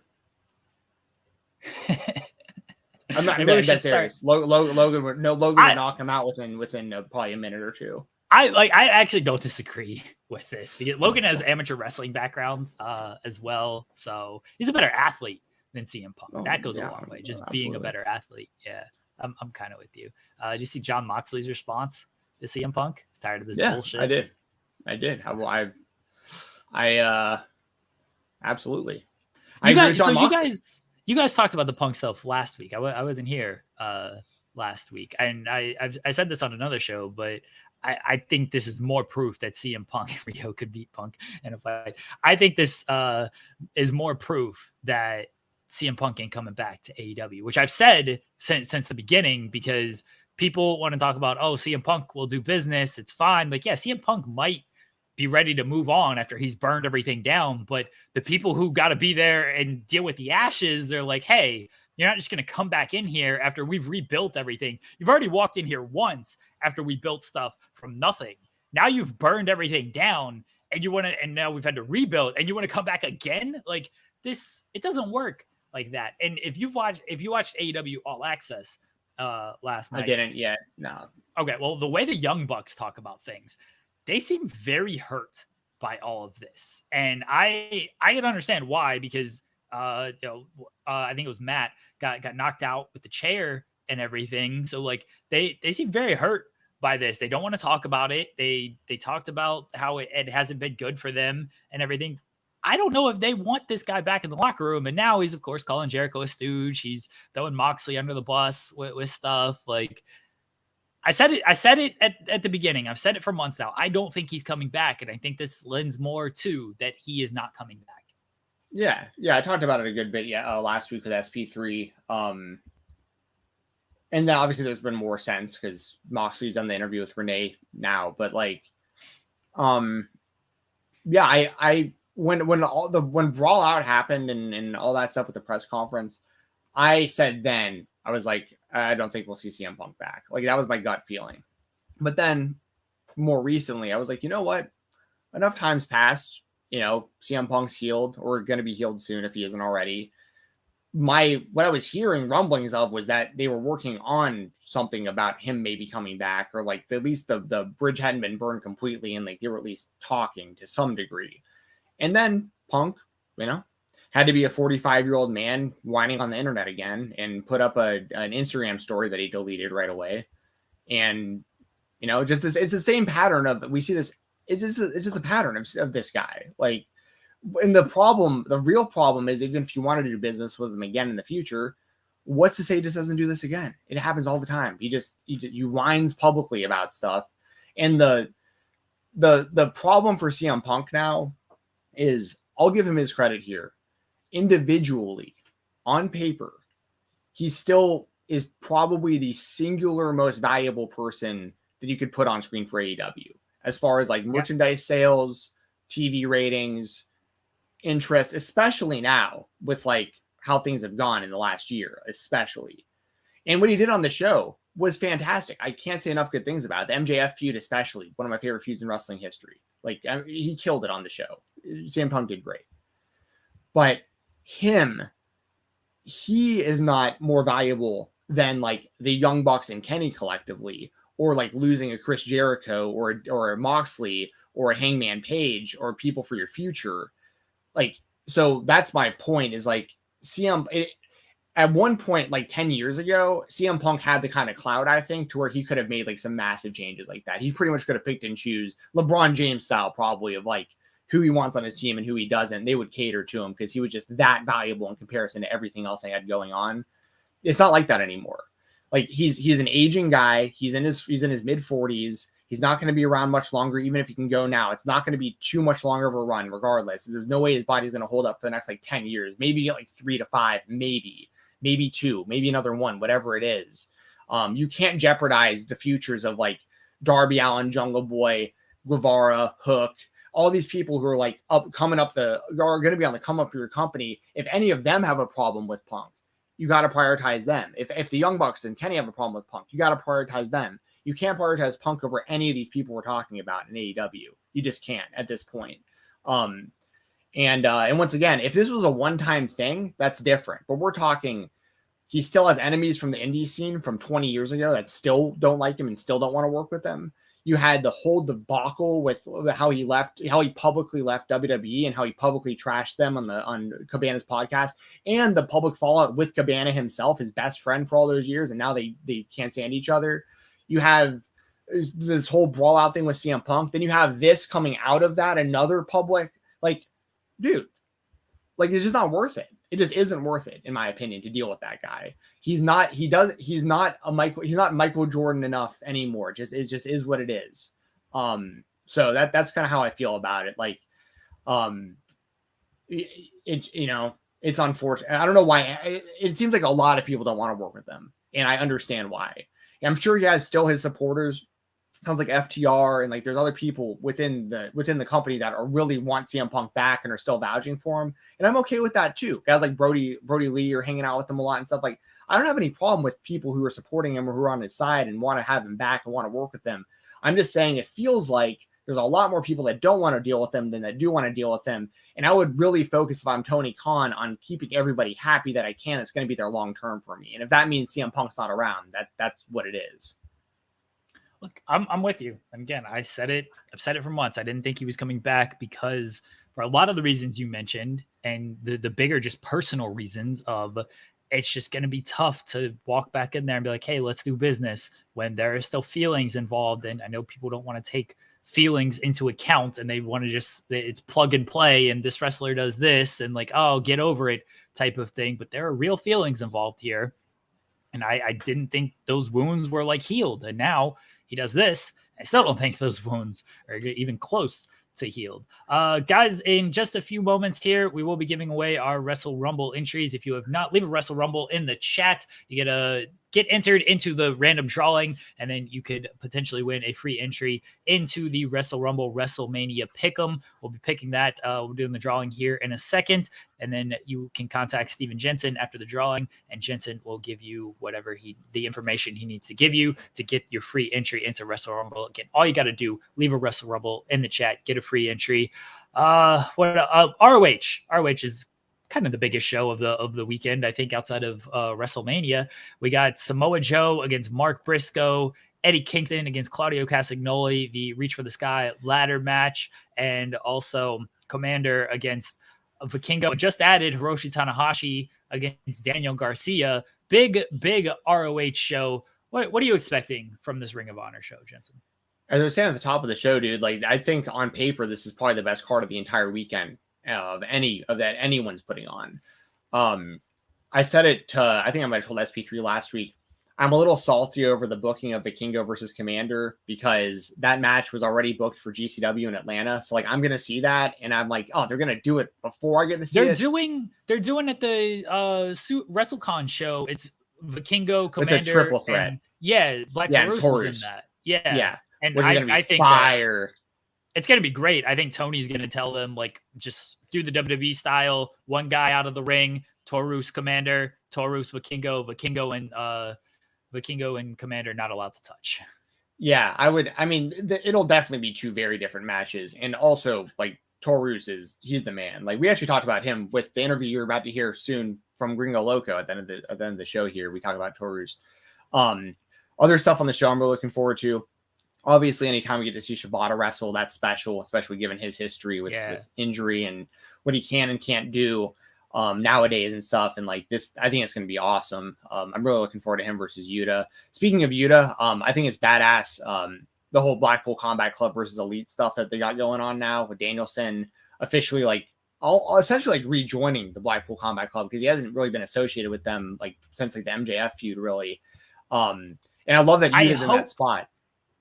I hope that they do some type of nod to them not getting along during that because him and Moxley teamed and it seemed like things were fine. And then every time Danielson was getting his ass kicked, Takeshita was making the save. So I hope they mention something. But I said it when Danielson cut the I'm going to go home promo. I was like, oh, he's coming back to Blackpool. And then it became even more obvious to me when the Elite had their 4 guys with Hangman and Blackpool only had 3 guys. Blackpool's the heels here. The heels should not be outnumbered. They were going to need a 4th. So when I saw Danielson last night, I was like, oh, he's about to fucking kick Omega's head in. Yep, absolutely. So, and I like that. I love that Yuta's in that spot because we've seen so many people kind of come and go in like the last, 3 years of AEW that really get lost in the mix. There's such a bloated roster in a lot of ways. Just like a lot of talent there that they're signed. And Yuta's got a really great spot for himself in the Blackpool Combat Club. Like I think that's great for him. He's a guy who busted his ass for a long time on the indie scene. A guy who I remember a couple years before AEW, I remember him getting a tryout with the WWE and then passing on him. Like that's so just throwing that out there. Of course, the thing I think I'm the most looking forward to on this show is Claudio versus Kingston. I'm really intrigued to see how this goes down because of their history, and I think the match is going to be really good. And I think there's a legitimate chance Kingston could win the ROH World Title. I think this is a really, really good matchup. There's going to be a lot of heat there. The ladder match is going to be badass. I mean, all the talent in that thing, and they're creating new tag team title belts, which is cool. So that Jay will be the last holder along with Mark of the previous titles.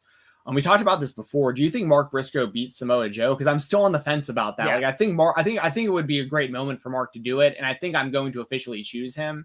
But I like that one. Samoa Joe's been on a hell of a run. But yeah, you think Mark Briscoe takes that one. I think Mark Briscoe wins. I think Eddie Kingston probably should win, but the story of Eddie is always losing the big one. Right. And this probably, Eddie Kingston probably isn't going to win this. And I don't know if Claudio, especially if they're about to, I know ROH and AEW are separate and everything, but there's still a lot of crossover on the fan base. And I don't know if they want like Claudio taking that loss before they're about to do this big Blackpool Elite thing. So yeah, I think Claudio is probably going to end up winning that. At some point, Eddie Kingston will get this damn title at some promotion. He might have to go to PWG to get it, but he's going to get this title somewhere. Yeah, for sure. And also you mentioned it a second ago, like Tanahashi versus Garcia getting added last minute. That's just a banger out of left field that a matchup I definitely didn't expect to see, but that's going to be awesome. I mean, Athena and Sakazaki, Embassy versus AR Fox, Blake Christian, Metalik. Is it Metalik? Is that what they're calling him? That's what it's showing on here. I don't know if he's going as Mascara Dorado or if he's just called Metalik now. But I was always a fan of his too. I thought that he, I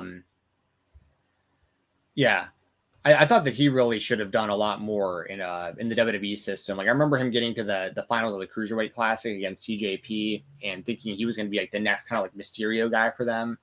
And it's never really worked out for him in WWE, but I think he has a lot of untapped potential that he could be a lot bigger deal on the indie scene, I feel like, than he has been. So it's gonna be a badass card, man. I'm really looking forward to Super Card of Honor. I told you, Top Flight before they were officially announced. That was my pick to win this thing, and I'm pretty sure they're the betting favorites as well for people who put stock into that. But I'll go with them too. Yeah, I was on Top Flight before they were announced. They got announced, and I'm still very much on Top Flight winning this. I do like that they are retiring the old design. Tony Khan confirmed that they're retiring the old tag title design, so they're going to have new designs. And this was an idea somebody pitched. Tony didn't say who, but he said somebody pitched, and he approved. Mark Briscoe approved, which was important. And this is how they're going to pay tribute to Jay and get new tag team champions crowned. But yeah, I do think Mark is winning. I don't think Eddie Kingston is winning. Unfortunately, it's gonna be a great show. Tanahashi and Daniel Garcia was a really fun match. And Garcia or Yuta and Shibata, really fun match as well. ROH is gonna be great. I look forward to the 5-hour press conference that's gonna follow that show. Yes. And also, I just realized, I know I mentioned earlier, Hunter Drake is a name that's someone that I was like, I wish he was on one of these shows. I didn't realize he was wrestling Jack Hartwheel in the Jimmy Lloyd show. So they did. I don't want to necessarily run back what I was saying about them not using enough lesser known talent, but like, I feel like there could be more of that, but there is, once again, I always have to keep in mind, I have to be really mindful of like most of the people that are there for WrestleMania weekend probably don't know who hardly any of these people are. You know what I mean? Even though I watch them every week, they're still not that known to like the grander scheme of the wrestling audience. So even like a Cole Radrick, who we talk about every single week, there's going to be thousands of people that discover him for the first time this weekend. You know what I mean? So like, I just thought that was interesting to kind of bring up. Everyone bully Cole Radrick into running the SpongeBob show. If you're going to be in LA, bring your SpongeBob signs. All right. Let Cole Radrick know about that. All right. Last call for Wrestle Rumble entries. Leave the comment Wrestle Rumble in the comments. You get entered into the random drawing. How many entries are you giving away, Jensen? 3? We'll give away 3. Yep. Okay.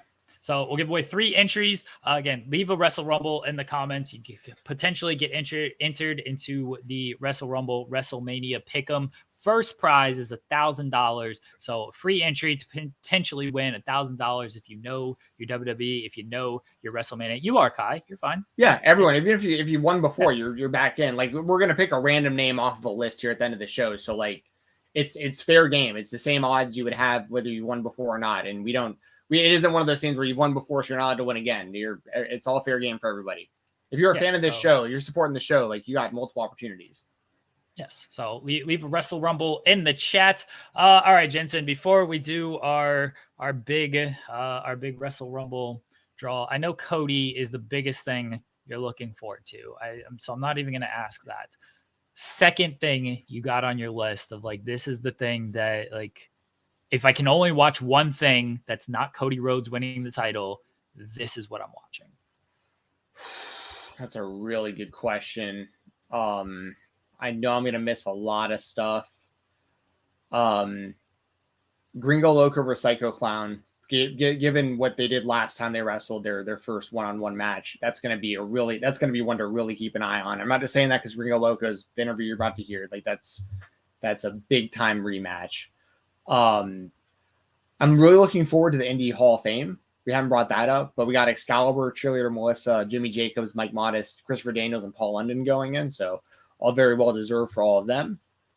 I mentioned Hunter Drake and Jack Hartwheel. I didn't even know it was on until I saw that just now, but like, I'm very much looking forward to that. I think it's gonna be a big breakout for Hunter Drake, and Jack Hartwheel's been killing it. I think Alec Price, really the Jimmy Lloyd show in general, I think it's gonna be really good. Not enough people are talking about that. So do I. Yeah. Yeah. I mean, you got Alec Price and Starboy Charlie on that against each other. You got Cole Ryder for Titus Alexander. Honestly, given how often Cole's been on the show and how we've gotten to know him, and Titus being such a good dude and how incredible he's been, that's probably honestly the match. And I mentioned before, Too Cold Scorpio versus Brian Keith for the Culture is going to be really damn good as well. Too Cold always shows out to this day every time you see him, but the For the Culture shows he even takes it up even a little bit higher. And then of course, Ibushi versus Speedball at Bloodsport, I'm intrigued by. John Moxley versus Alex Coughlin at Bloodsport, I'm also really intrigued by. Thatcher versus Barnett, a lot of the Bloodsport stuff. I mean, so there's a lot of really good stuff, but if I had to like pick one thing based on me personally, I'd go I'm such a homer pick to say Cole Radrick versus Titus Alexander for us, but that's going to be the one I'm going to go with. All right, Fair enough. Because they've had Cool. banger matches before, by the way, that like we've spotlighted on this show. Like, and I think they're gonna bring it up even to another level WrestleMania weekend. So, Caden says his is seeing Shibata in person. Never thought I'd be able to. Yeah, Shibata and Tanahashi. I don't know if you've seen Tanahashi before, but it's a good little treat right there. Mine is the all-time GOAT Jonathan Cena winning the U.S. title from Austin Theory. As yours might be closing night 2, closing the show. Mine is opening WrestleMania. John Cena winning the title from Austin Theory. I'm 100% convinced this is going to happen, and I look forward to that moment. If they open WrestleMania, I'm going to go full Stephen Jensen here. If they open WrestleMania, if this show opens with Austin Theory winning, and that's how you're going to be like, WrestleMania started, Austin Theory has beaten John Cena, I'm not watching the rest of the show. I got to see purposes, but I'm not watching the rest of the show. That's a really good point to bring up, actually, because when I did my predictions on the Weekender, I just kind of like rifled through my picks real quick, and I said Theory over Cena. But when you think about it, the position of where they're at on the show, Cena opening the show, I mean, it's going to start off with him in his music and him coming out, and like that's going to be them getting the crowd hyped up. John Cena is going to definitely beat Theory for that title. It's going to definitely. There's no. I don't see. You're right about that. That'd be a very weird way to start the show, would like deflate the crowd and have Cena lose right off the bat. So, yeah, I'm with you. Gotta be Cena. Can't happen. Cannot happen. All right. Let's get into the random. We're going to pick our drawing here. Everybody has entered, and we have 3 winners. If you win, please contact DM Stephen Jensen. Our 3 people who have gotten the free entry into Wrestle Rumble are D'Lo Diggs, Rima T, and oh man, we rigged it for this person. Kai has won again. A late entry. He gets in there. Those are your 3 winners. Again, please contact Stephen Jensen. Shoot him a DM. Get your entry. Yeah, Jensen, I know you got to run. Let everybody know where they can find you at. Yes, you can find me on Twitter at FightTalk_. That's where to send your DMs. If you just won just now, I'm going to open up my DMs right now. So I'll leave these open for a couple days. I hate doing that because I get a bunch of spam messages, but privacy and safety is how I need to do. Direct messages, allow messages from everyone. Okay, so DMs just opened. If you want a free entry, please hit me up, and I will. Basically, all I need to do is get your email address so that Wrestle Rumble can send those to you on Saturday morning. So follow me on Fight Talk at FightTalk_. Listen to the Fightful Select Weekender podcast. This weekend it probably won't be up because of all the stuff for WrestleMania, and because I'm gonna have to catch up on stuff as well. So look out for the Weekender probably on like Tuesday or Wednesday or something of this week, because I'll do a full collective recap. I'll give you the results for the entire collective on the next episode of the Weekender once I'm able to fully catch up on everything and have all the results and everything in order. So so thanks for joining. Enjoy the interview with Gringo Loco. I got to clock in for the shoot job. Enjoy wrestling this weekend. Best wrestling weekend of the entire year. In just a few hours, I'm be watching GCW while I'm working. Love it. Good seeing you, Jeremy. Good seeing you all in the chat. And enjoy WrestleMania weekend. Let's go, Cody Rhodes. Absolutely. Oh, let's go, Cody. Let's do this. MCXE, baby. I don't know what that means. All right, guys, we recorded this interview with Gringo Loco on Tuesday.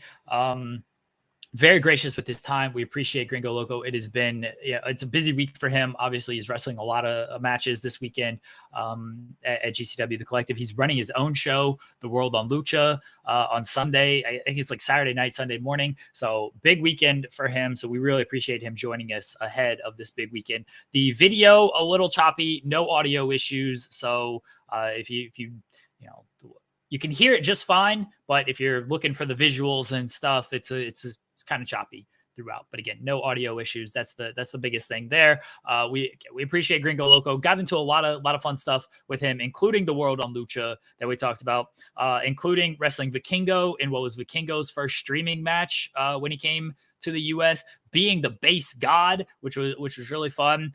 He praised a lot of people, including people like Black Taurus, different Lucha and independent wrestlers out there. Talks about a lot of crazy ideas, how he kind of comes up with some of his crazy moves that he does, which was a lot of fun. So yeah, everyone get ready for this interview with Gringo Loco. Again, we really appreciate him and his time. And go check out, please go check out the World on Lucha this weekend. Fight TV, if you have not used like your free trial, you can use your free trial, and you can get all the GCW shows and everything that comes with that. Or if you've already got Fight Plus, you can just watch all the GCW shows this weekend, including the World on Lucha, which Gringo Loco is wrestling Psycho Clown. We did talk about that match as well. That's going to be a hell of a match. Guys, here we go. Gringo Loco on the Creator Spotlight. Welcome back to the Creator Spotlight, the interview portion of the Spotlight here on Fightful. I, as always, am Stephen Jensen here with Jeremy Lambert. And today we are joined by one of the most innovative guys in the game right now, in my opinion, one of the best professional wrestlers on the whole scene. He's here promoting the whole GCW collective weekend. We got the World on Lucha coming up. Big weekend for the world of independent professional wrestling and wrestling as a whole. Gringo Loco is here. Gringo, thank you very much for joining us. How you doing? I'm doing very well, man. Pleasure is all mine. Thank you guys for having me on the show. Thank you for joining us. Jensen, you got to mention the base god. The base Gringo god, Loco. Absolutely.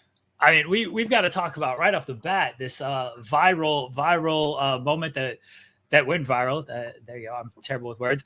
Jack Cartwheel. He's doing the cartwheel to the outside, and you base him on the apron, and then turn into a driver on the outside. How did all that come together? Incredibly that it went off the way that it did, man. I think we were both shocked. You could see it on both of our faces before we executed the move right after that we were just like, hell yeah, man, this is happening, and it's probably going to be viral in the next couple of days, and it's exactly what happened. I mean, I got to give a shout out to the real innovator of it all, man. It was Mike Bailey. It was we got to the arena. Before he even said hello, he was doing some motion with his hands and stuff. I'm like, wait, what do you mean? Like, he's trying to convey a message to me via body language. And I'm like, wait, I got down. I had to go down the stage all the way around some guardrails. I was like, what are you trying to say, man?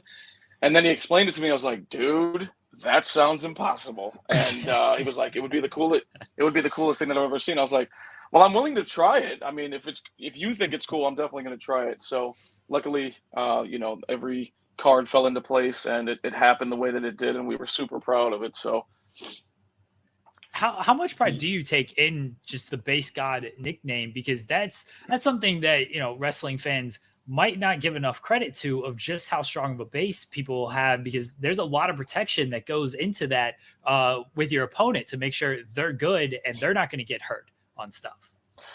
Yeah, so I personally, I thrive off of keeping people safe. I don't know what it is about me. I think it's in my blood. I like helping people look good. I like everybody being safe at the end of the match. And I don't know what it is. So it just happened to be like what part I took in Lucha Libre when I first got down into Mexico City.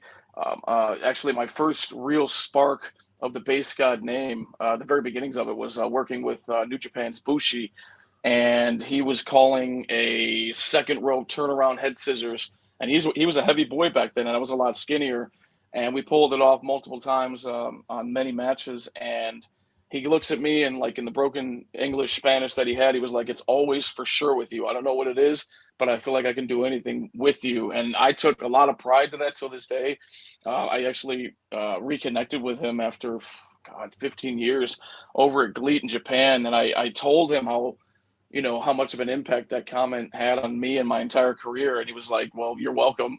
We both had a laugh, because I mean, it's really all because of Bushi initially, and from there, many conversations with like DJ Z and stuff about how like there's all these gods of bass on the planet. We started making a list, and then we looked at each other, and it was like, "Well, have you ever dropped anybody, bro?" I was like, "Man, never, bro. I would never let that happen." He was like, "Well, you're the bass god. You got to call yourself that." And that's where it really started to become an idea of, Mel, maybe I should try this out and see how it goes.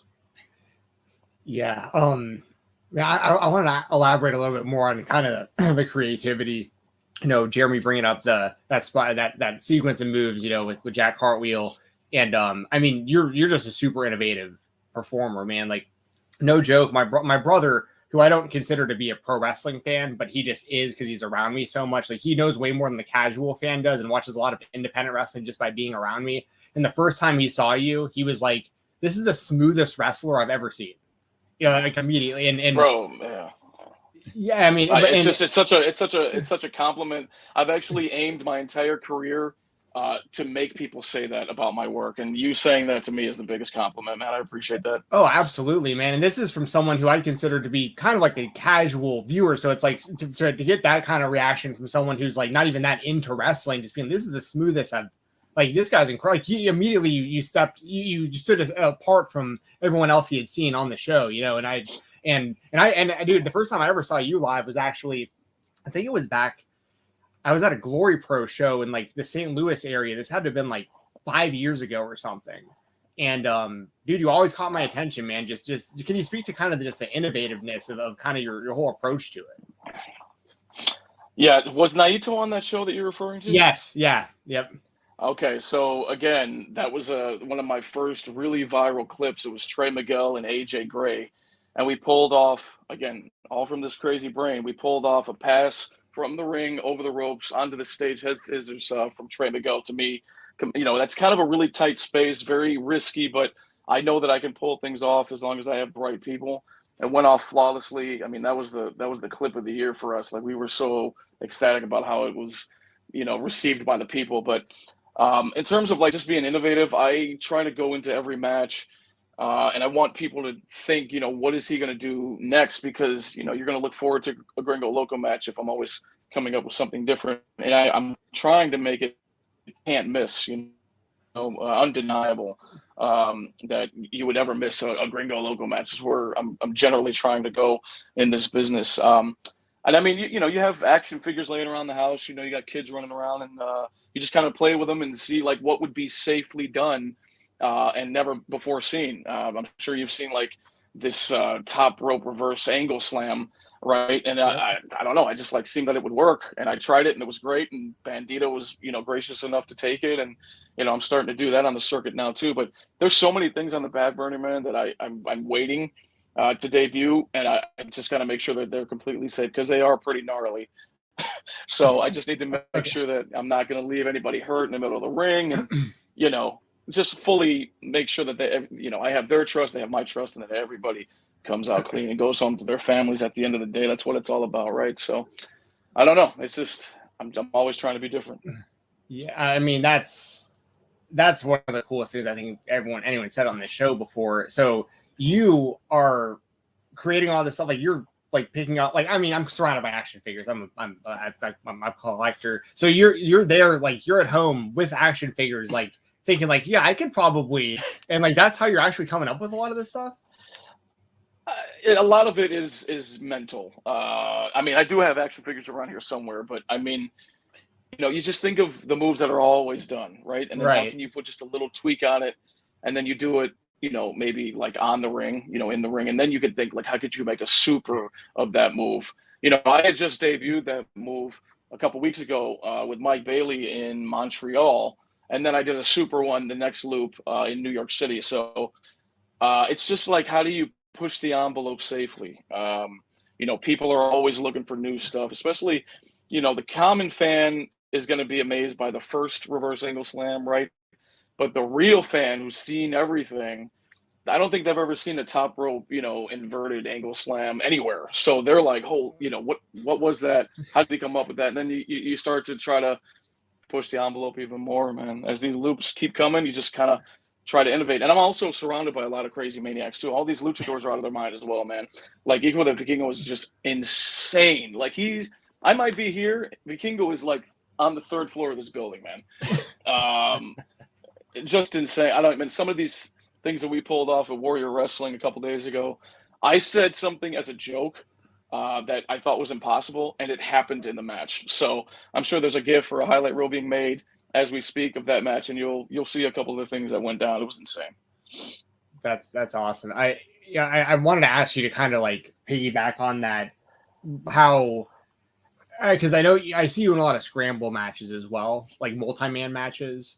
Like how difficult, or like, because you said like you're around like these other just crazy innovative people out there that are grinding hard and trying to also one up each other, you know, throughout, and like how do you put together these matches with, you know, like 6 people involved or whatever? So you would think it would be difficult for the common wrestler. For me, again, I thrive off of it. It's like, we have all these elements. They're all incredible in the ring individually, and we're all crazy. So we definitely make some magic here because there's trust between all of us, and we're just coming up with the best ideas possible, for the people that night. I think that, 6 intelligent wrestling brains is always going to be better than 2, and they all have strong parts to their game that we can add in addition to whoever else's game is in the match, man. I mean, as I'm talking about this, I'm thinking about Commander. Commander could do incredible things with Latigo, with Gringo, with Taurus, and they're all different and they're all incredible. I can look at an element like Aramis or Ares. I know his strong suits. I know exactly what he brings to the game. And I also want to tweak their individual, tweaks and stuff that they do in the ring to kind of suit my basing style. You know what I'm saying? So I'm always trying to make everybody look good.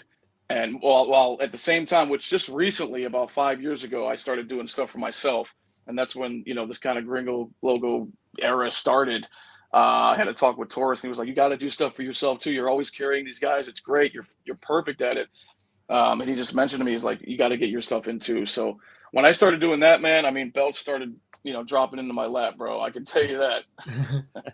We got one more question about that real quick, Jeremy, I know you guys, but, can you speak a little more to your relationship with Taurus? Because he's like, I think he's still somehow underrated and underappreciated, but like every single time it's a banger. Yeah, again, he's super base, super innovative. He is a vet. He comes from originally CMLL. His basic fundamentals of Lucha Libre are very strong. He's very old school in the way that he thinks about a wrestling match, which isn't a bad thing. And he goes in there and he tears it up every time, man. He's trying to look like a beast. He does, pretty much in every match that he's had with me or with anybody else that I've seen him, in PWG. And, I just I tweeted out how great I thought that 3-way match with him, Vikingo, and Bandito was. I only saw the highlight parts of it, and it was just incredible, the ideas they came up with, man. And I know a lot of it came from Taurus himself because they were all offensive moves that he was performing. But yeah, me and him have a great relationship. Underrated. I don't know if I would go that far because he has an Impact run going on right now. I think he's one of those guys that, once he decides to sign on the dotted line at the right company, he's going to explode off the planet. So, again, he's just one of those guys that has the passion for Lucha Libre, just like me, super base and innovative, man. He has all 3 elements. I want to circle back to Vikingo because he's rightfully getting a lot of attention now, coming off the Omega match, and was getting a lot of attention when he got his visa, he was coming to the US and everything. But those first US matches, they were dark matches. Even if the show was streaming, his matches weren't streaming. The first streaming match was against you at GCW. Did you feel any type of pressure of like, oh man, like, we got to really show out here because there was a lot of hype coming in to this one, and you were basically trusted of like, this is going to be his first live streaming match for the U.S. audience? Yeah, I just thought it was so ironic that the stars aligned, dark match, and it aligned with me in front of him in the middle of the ring in Charlotte for GCW. I thought it wasn't surprising to me. I felt like that was what was going to happen somehow. And it did, man. I mean, like I said, I think there was definitely pressure there, but, him and I have been trying to work together for 3.5 years, probably pre-pandemic, man. And something has always come up, whether it's his injury, COVID positive, travel issues. There's been a lot of times where him and I are supposed to work, wherever in the world, and it just never happened. And that was the first one-on-one, first streamable match that we've ever had, and I think it went really well. Oh, that was a fantastic match. I know you guys worked multiple times even since then. You mentioned the match at Warrior Wrestling, the triple threat match that happened. Like, yeah, a handful of matches since then. But I remember when that was announced, and I think we had that as one of our spotlights, Jensen, of you and Vikingo, because it was for a lot of US fans like, oh, we're finally going to get to see Vikingo after all this time. And look, if that was the introduction, you not only got to see like a great Vikingo match, you got to see a great Gringo Loco match as well. So if you were going in there for Vikingo, I hope a lot of fans came out of Gringo Loco of that match, because I thought your performance was excellent in that one as well.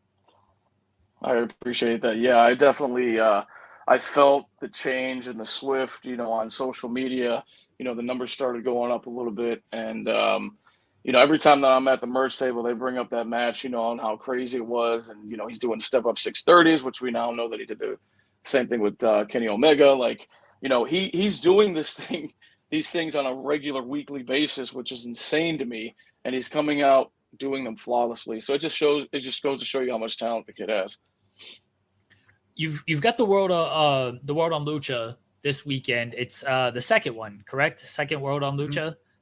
Yeah, last year was the first one. Mm-hmm. Okay, how much involvement do you have? It's your show. It's Gringo Loco's World on Lucha. Like, how much involvement do you have when it comes to putting the matches together, booking the talent, just everything that goes to that aspect of it? Very hands-on. I am picking everybody that you see on the card, together with Brett Lauderdale, GCW. Shout out to him. He's given me a lot of trust, a lot of freedom. He believes in my vision for what I think a lucha show should be in the United States, which is authentic, with some of the best wrestlers of Lucha Libre on the planet, man. Like, I'm so blessed to be a part of GCW and to have this platform with my name at the forefront. I think that, this is only the beginning of great things and putting it on a pedestal where it belongs, because it's such a different art for wrestling, man. It's high energy, acrobatic. There really isn't anything close to it. I respect American wrestling so much, but people are really getting behind Lucha Libre, it seems, in the last couple of years, and I'm great to be, I'm happy to be a part of it, and just to have, my finger on the pulse to bring all of these amazing talents to the United States. You're facing Psycho Clown. I know you guys have wrestled before. Like, how excited are you to get back in the ring with a legend like Psycho Clown? And by the way, the first match, classic, absolute classic. The first one. Yeah, so I don't know if you know about my weekend before that match, but I was extremely agitated and angry at, American Airlines. They had lost my gear bag in Texas. It was an ice storm. I had to drive, to and from these cities, had no gear, so I had a lot of anger going through me before that match. So the way that it came out, man, I mean, it's pretty legendary for my career, man. It definitely, I felt like, it took me to the next step. Facing a legend, an icon of AAA, coming from a legendary Lucha Libre family, man, with the, Munoz. And I think that, for us to finally have this rematch, we've been trying to get to it. We didn't know what city to do it in, but to have the rematch on, a show that I'm running during Mania weekend, it just felt right. So I think the fans are really in for a surprise when it comes to him and I facing off one-on-one. The first match took place, for those who want to go check it out, it was GCW If I Die First. I assume that show is on the Fight Plus archive, so people can go back, check that out, get a little appetizer for what's to come this weekend between Gringo Loco and Psycho Clown.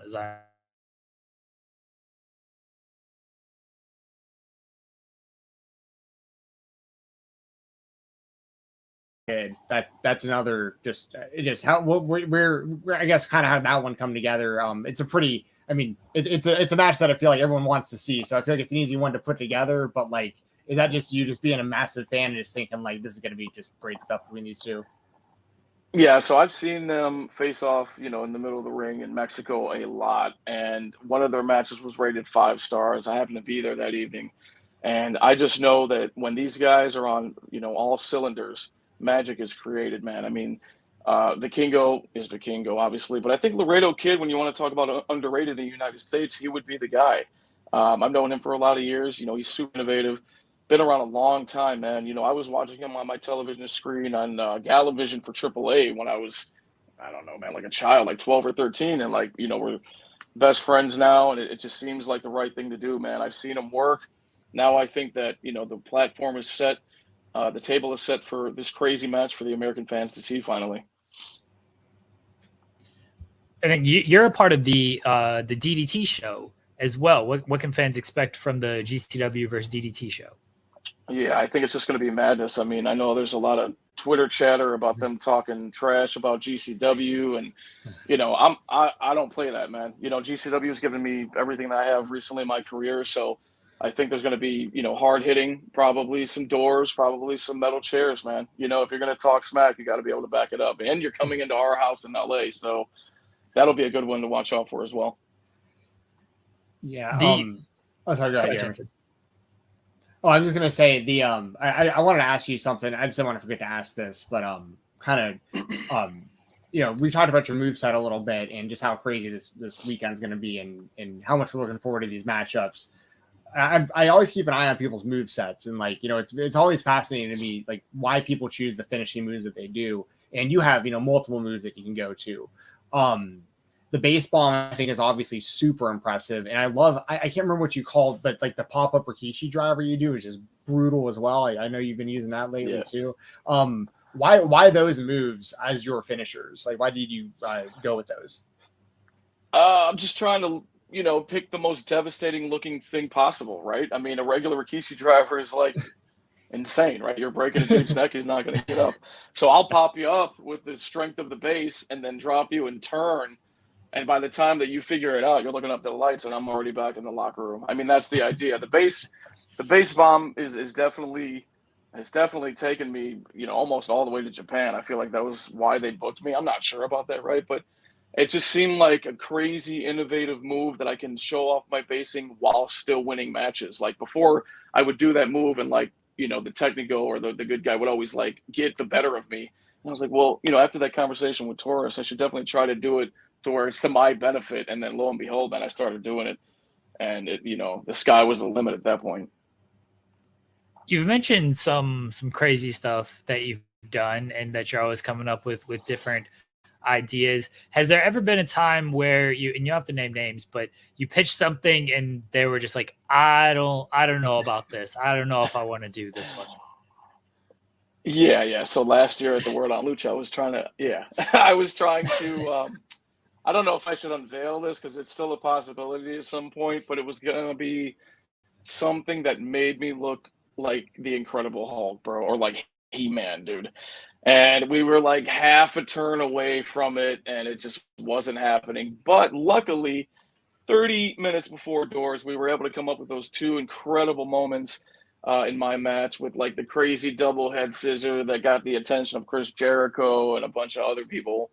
And then the crazy one where they launched the guy into the head scissor to me or whatever and showing off the base god skills. But thankfully that happened. But I mean, 30 minutes before those doors, I didn't have necessarily the moment of the match. And I was, kind of mentally battling myself. I'm like, dude, this is your first show. You're really just going to go in there and do Lucha Libre, which is cool, but you have to have a moment. I think I go into every match looking for some moment. It doesn't necessarily have to be with me specifically, but a moment of the match. So they say, oh man, we remember that match. That match was good. So we lucked out last year. And again, I have that. So many of these ideas are on the back burner, just cooking, just waiting for the right moment, right people to be paired with. And you'll see what I'm talking about in the future. It's exciting. How was your trip to Japan and wrestling over at Glee? What was that experience like compared to wrestling in the US? Yeah, Japan is a dream, man. I think that if anybody's never been there, it's just so everything is done properly. The ring ropes are perfect. The ring itself is perfect for bumping. The fans are just, they know when to react. They know when to not react. There's no banter from the fans, talking smack to you. It's just they're looking, if they enjoy what they see, they're going to clap, they're going to yell, and then they go back to being silent. I don't know, man. It was just a dream come true to me. I had quit wrestling for a little bit when I came back from Mexico, and I took a family trip to Japan, and I happened to stumble upon a New Japan show at Korakuen Hall. And, I saw a couple matches on the card that really did bring me back to my career. I mean, I really realized that I enjoy wrestling so much. What am I doing not wrestling? I mean, again, I was traveling the world, which is cool as hell, but I wanted to go back to wrestling. So Korakuen Hall is significant in my career in Japan itself because it brought me back to what I love the most in life, which is wrestling. So I think that, Galit, the company, is a very special place. They have these really cool venues that they book. They have, superb athletes in the locker room, and you can't ask for anything else than that, man. Any other like big takeaways from Japan? Like anyone that gave you some really good advice, or just some other like moments or experiences that you really like you've held on to? You just got to keep going forward. I was talking to Shima a lot. And I told him how like I've had a lot of start moments in my career, and he was like, "You should have never stopped because the time that you lost, you're never going to get back, right?" And I tell that to everybody who asks me for advice, whether it's on a podcast or at the merch table.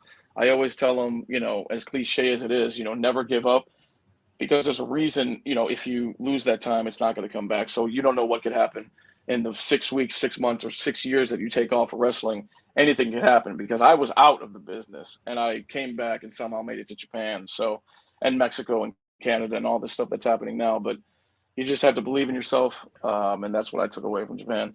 Did you go to Ribera? I did. And I liked it. But then I came back. We loved it. Me and Jack Hartwell went. It was fantastic. And then we came back and they were like, "Dude, you were supposed to go to Mr. Danger." And I'm like, "All right." But Ribera was like awesome. And we had like 2 servings each and we thought we were cool. But I don't know, man. I guess it gets a lot. People talk a lot of smack about it. I don't know why. We loved it. We loved it. That is the bit of like Ribera's the famous one because it's got the jack, but they don't actually have the best steaks. Like the best steaks are everywhere else. So that is what everyone says. Yeah. So next time you gotta go to somewhere else and see what compare there and see if Ribera does have. I got worked in Japan. It sounds like. You enjoyed it. That's what matters. I gotta ask about this. You wrestled Ultimo Dragon. I mean, that's absolute legend right there. What was that like? I mean, you saw the scenario that I faced him in, right? In Defy. Yeah. Like that itself is insane. That was my debut in Defy with Ultimo Dragon. Like it's I'm just still trying to wrap my head around it because I've never been in that type of atmosphere before. It's the loudest I've ever heard a crowd in my life. And he is super over. Estrella is super over. Nick Wayne is like the homeboy there. He's super over. And then there's me. And I'm like, well, I'm a little over, but not as much as these legends in the ring, man. Like, let's just see what happens, The match went very well. And surprisingly, that was my second time in the ring with Ultimo Dragon. I had a secret one that wasn't really seen too much in Detroit for Ooh La La Lucha that you'll have to look up. And that was me and Sam Adonis versus Dragon as partner. But yeah, we had like nuclear heat that night. If you ask Sam Adonis, if you ever talked to him on the show, we were like scared for our lives after the show. That's how much heat we got that night. But yeah, we had a lot of fun both times, man. I mean, Dragon is an absolute legend. He's got that incredible picture with all those belts. I'm working on it, man. I got 3. I got about 9 more to go to fill up my whole body. So hopefully I can either reach that picture or surpass it, man. Never know what's possible. Let the record show Cage Match does not have any record of you teaming with Sam Adonis against Ultimo Dragon at Ooh La La Wrestling. Wow. So Cage Match is even out on this. Yeah, there's pictures of me ripping his mask almost all the way off. There's got to be video footage somewhere, but it definitely happened. That's the new holy grail. Get out of here, Tom McGee. We need to get the tag team match at Ooh La La Wrestling. What are some of your future goals that you might have in mind? Whether it's you personally or for World on Lucha maybe next year, but just some future goals that you might have. Yeah, I definitely think that we're on something very successful here with World on Lucha, just based on ticket sales this year. It's going to be a fantastic show. I think I really enjoyed Japan so much that I would like to go for a longer period of time at some point. And just really immerse myself and work with the best that they have to offer there, because I feel like, I don't know, it's a different vibe. It's a different style of wrestling. They're very, we're going to do this and it's going to be perfect. And it was like every match that I had was perfect. And I was just blown away by the talent. Japan would definitely be one. I'm in AAA now, so I definitely I want to have a hair versus hair match with Vikingo at some point. I think that, he needs to learn exactly, who has more experience in this rivalry that we have down there. And I think that, with him being as young as he is, he's probably going to be bald soon. But other than that, man, honestly, I get asked this question a lot. I just want to keep having bangers everywhere and having you guys enjoy the matches that I'm in. That's pretty much it. I have a question about Ninja Mac. He's over there in Japan, and he's kind of doing what you're talking about. It feels like. What are your opinions on him? Because he's another just super innovative guy that had a really fast come up. It felt like within the last few years. Yeah, Ninja Mac is great, man. I saw him while I was over there for a little bit. He's always been fantastic. He's another guy that comes to the table prepared, ready, and with insane ideas. I don't know if you guys remember, but that sunset flip spot that he did with Dante Leon in Chicago, just insane. It's just insane. I would never do that or take that. You know what I'm saying? It's just different types of insanity, but it's all controlled. He has a background in Cirque du Soleil. So for him standing on a ladder like that is just so natural for him. You know what I'm saying? So that's his strong suit. You have to cater to that when you're in the ring with him. I had my most viral video clip with him, with the match that I had with him one-on-one in Atlanta. It was a top rope twisting powerbomb through a door that exploded brilliantly. I was there live. I ended up getting... Oh, dude. All right. Yeah, so center stage. Yeah, let's go. Yep. Dude, insane. And it got 11 or 12 million views. Insane numbers. I have nothing but respect for Ninja Mac, man. Look at all that he's accomplished, bro. He just wrestled in the Tokyo Dome. You can't bat an eye to that, dude. He's the man. Awesome. Yeah, I agree. He was one of the first guests we actually had on the show when we started it. So we have big Ninja Mac fans over here. Who are some people that you want to give a shout out to that are kind of on the come up that people might not know so much about, whether on the lucha scene or just the wrestling scene in general? Yeah, so there's a lot of up and coming talent. They're really young. They need to be polished. But I think when they do and they get the visas and all that, the Mexa boys are going to be a problem to be reckoned with. They are super innovative for their age.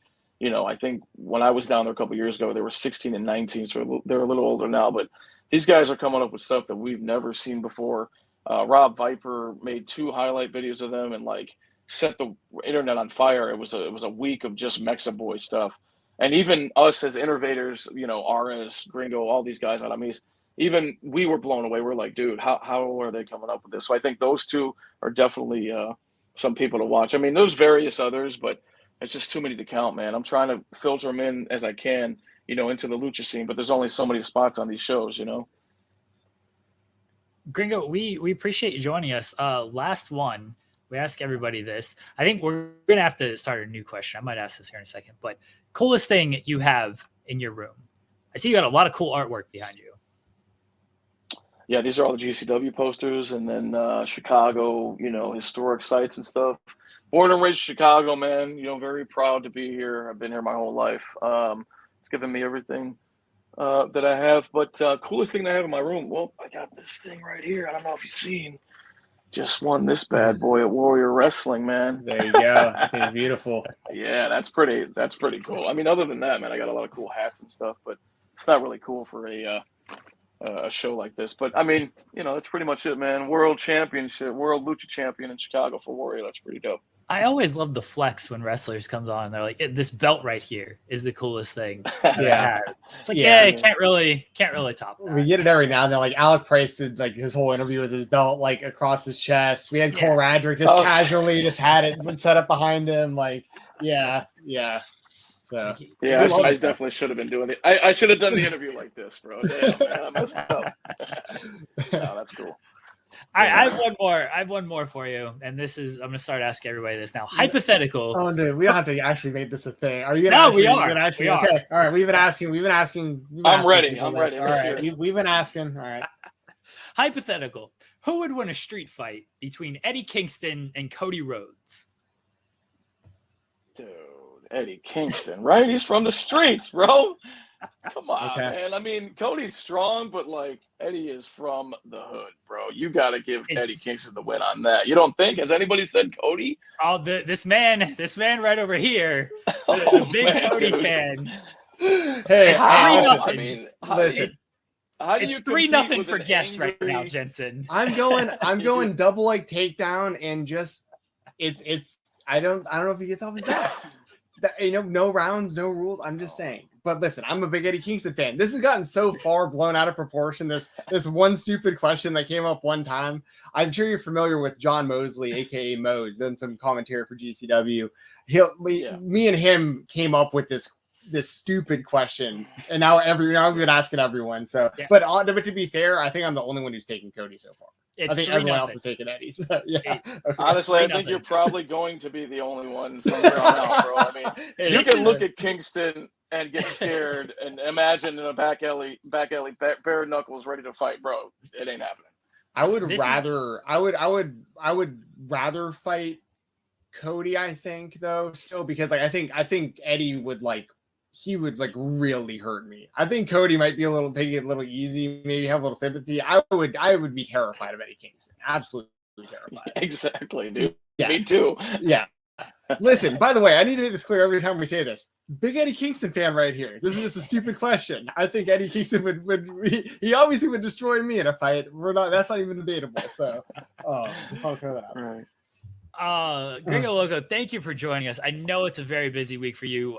Let everyone know where they can find you at, and everyone check out World on Lucha on Fite TV this Saturday. But let everyone know where they can find you at. Sure, man. Yeah, the Instagram is I_am_basegod.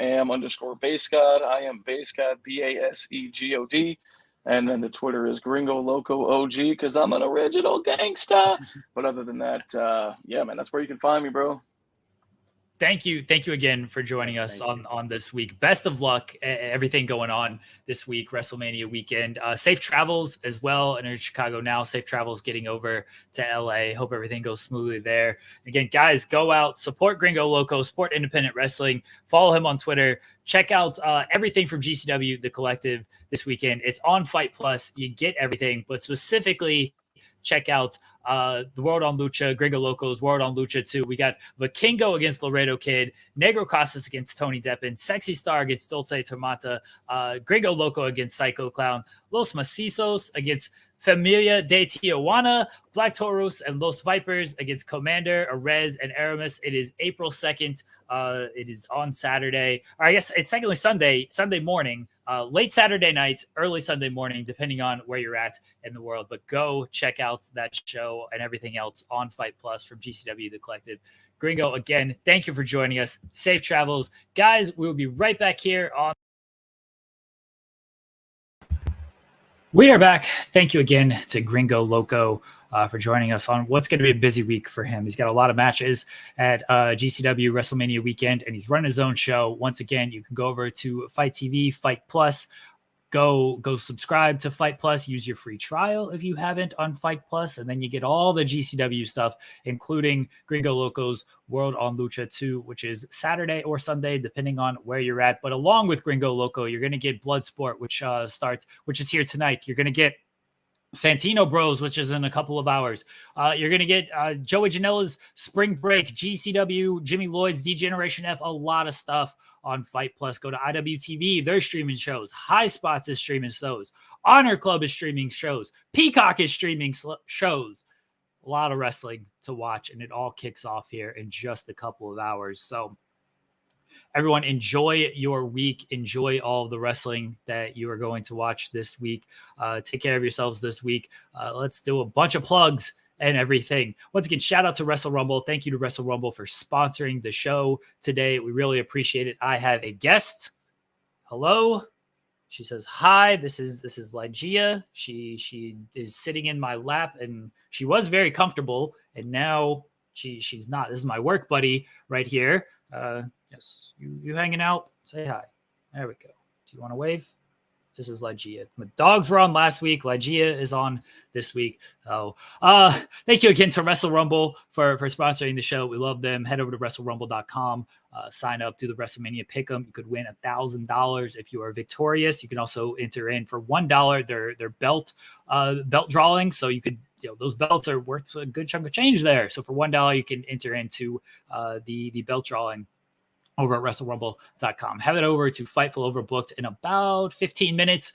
Our betting odds preview show will premiere. Myself and Jarrett Bailey run down the betting odds for WrestleMania 39. We make some bets. I'm very high on John Cena. I said it earlier in the show, very high on him. He might be headlining night one. I saw that come out. ESPN said that Cena and Theory's headlining. The graphic has Cena and Theory is like the big showcase there. It seems like it's still a little bit of a mystery, much like Evolution. Opener, headliner, not sure. Regardless, John Cena's winning that bout. Doesn't matter if it's opening the show. Doesn't matter if it's closing the show. John Cena's taking home that victory. Sammy and Kevin should close the show. I think everybody knows that. All right. Bye, Ligeia. She just leapt off my lap. So go check that out at 12 o'clock at noon Eastern. The betting odds preview show with myself and Jarrett Bailey. We got a lot of shows up on Fightful Overbooked this weekend, a lot of watch alongs and things of that nature. We have Coexisting with Rob and Maggie tomorrow at 3 p.m. Eastern. We will have a new episode of Newsworthy. We will just a lot of stuff. Head over to FightfulOverbooked.com. Support all the great content creators we have over there. It is much appreciated. You can go to Fightful.com. We will be working hard all week. I got maybe about 7 hours of sleep last night, and that's the last sleep I'm going to have until about Sunday at 1 o'clock. A lot of coffee, getting fueled up on coffee. If anybody wants to send me a bunch of Monster Energy drinks, where's Vinny? Where's my guy, Vinny Pacifico? At Vinny, send me some Bang Energy. I know you're sponsored by them. Hook me up with some Bang Energy for this weekend. I'd much appreciate that. It's going to be a busy week, everybody. It's going to be a fun week. Head over to Fightful.com. We got a lot of content coming, exclusive content from Sean being down there in Los Angeles or over there in Los Angeles and, doing a bunch of interviews and then just, our normal kind of news cycle content as well. Head over to FightfulSelect.com, subscribe, support. That's the best way, the easiest way to support us. And you get a lot for the $5 as well. You get a ton for the $5. I've been told no energy drinks. If they're free, baby, if Vinny Pacifico is going to send us some energy drinks, we're not just going to waste those. Are you kidding me? Our guy, Vinny Pacifico, the great, I'm going to message him. I should send him this link. Be like, hey, you want to come on, just talk WrestleMania?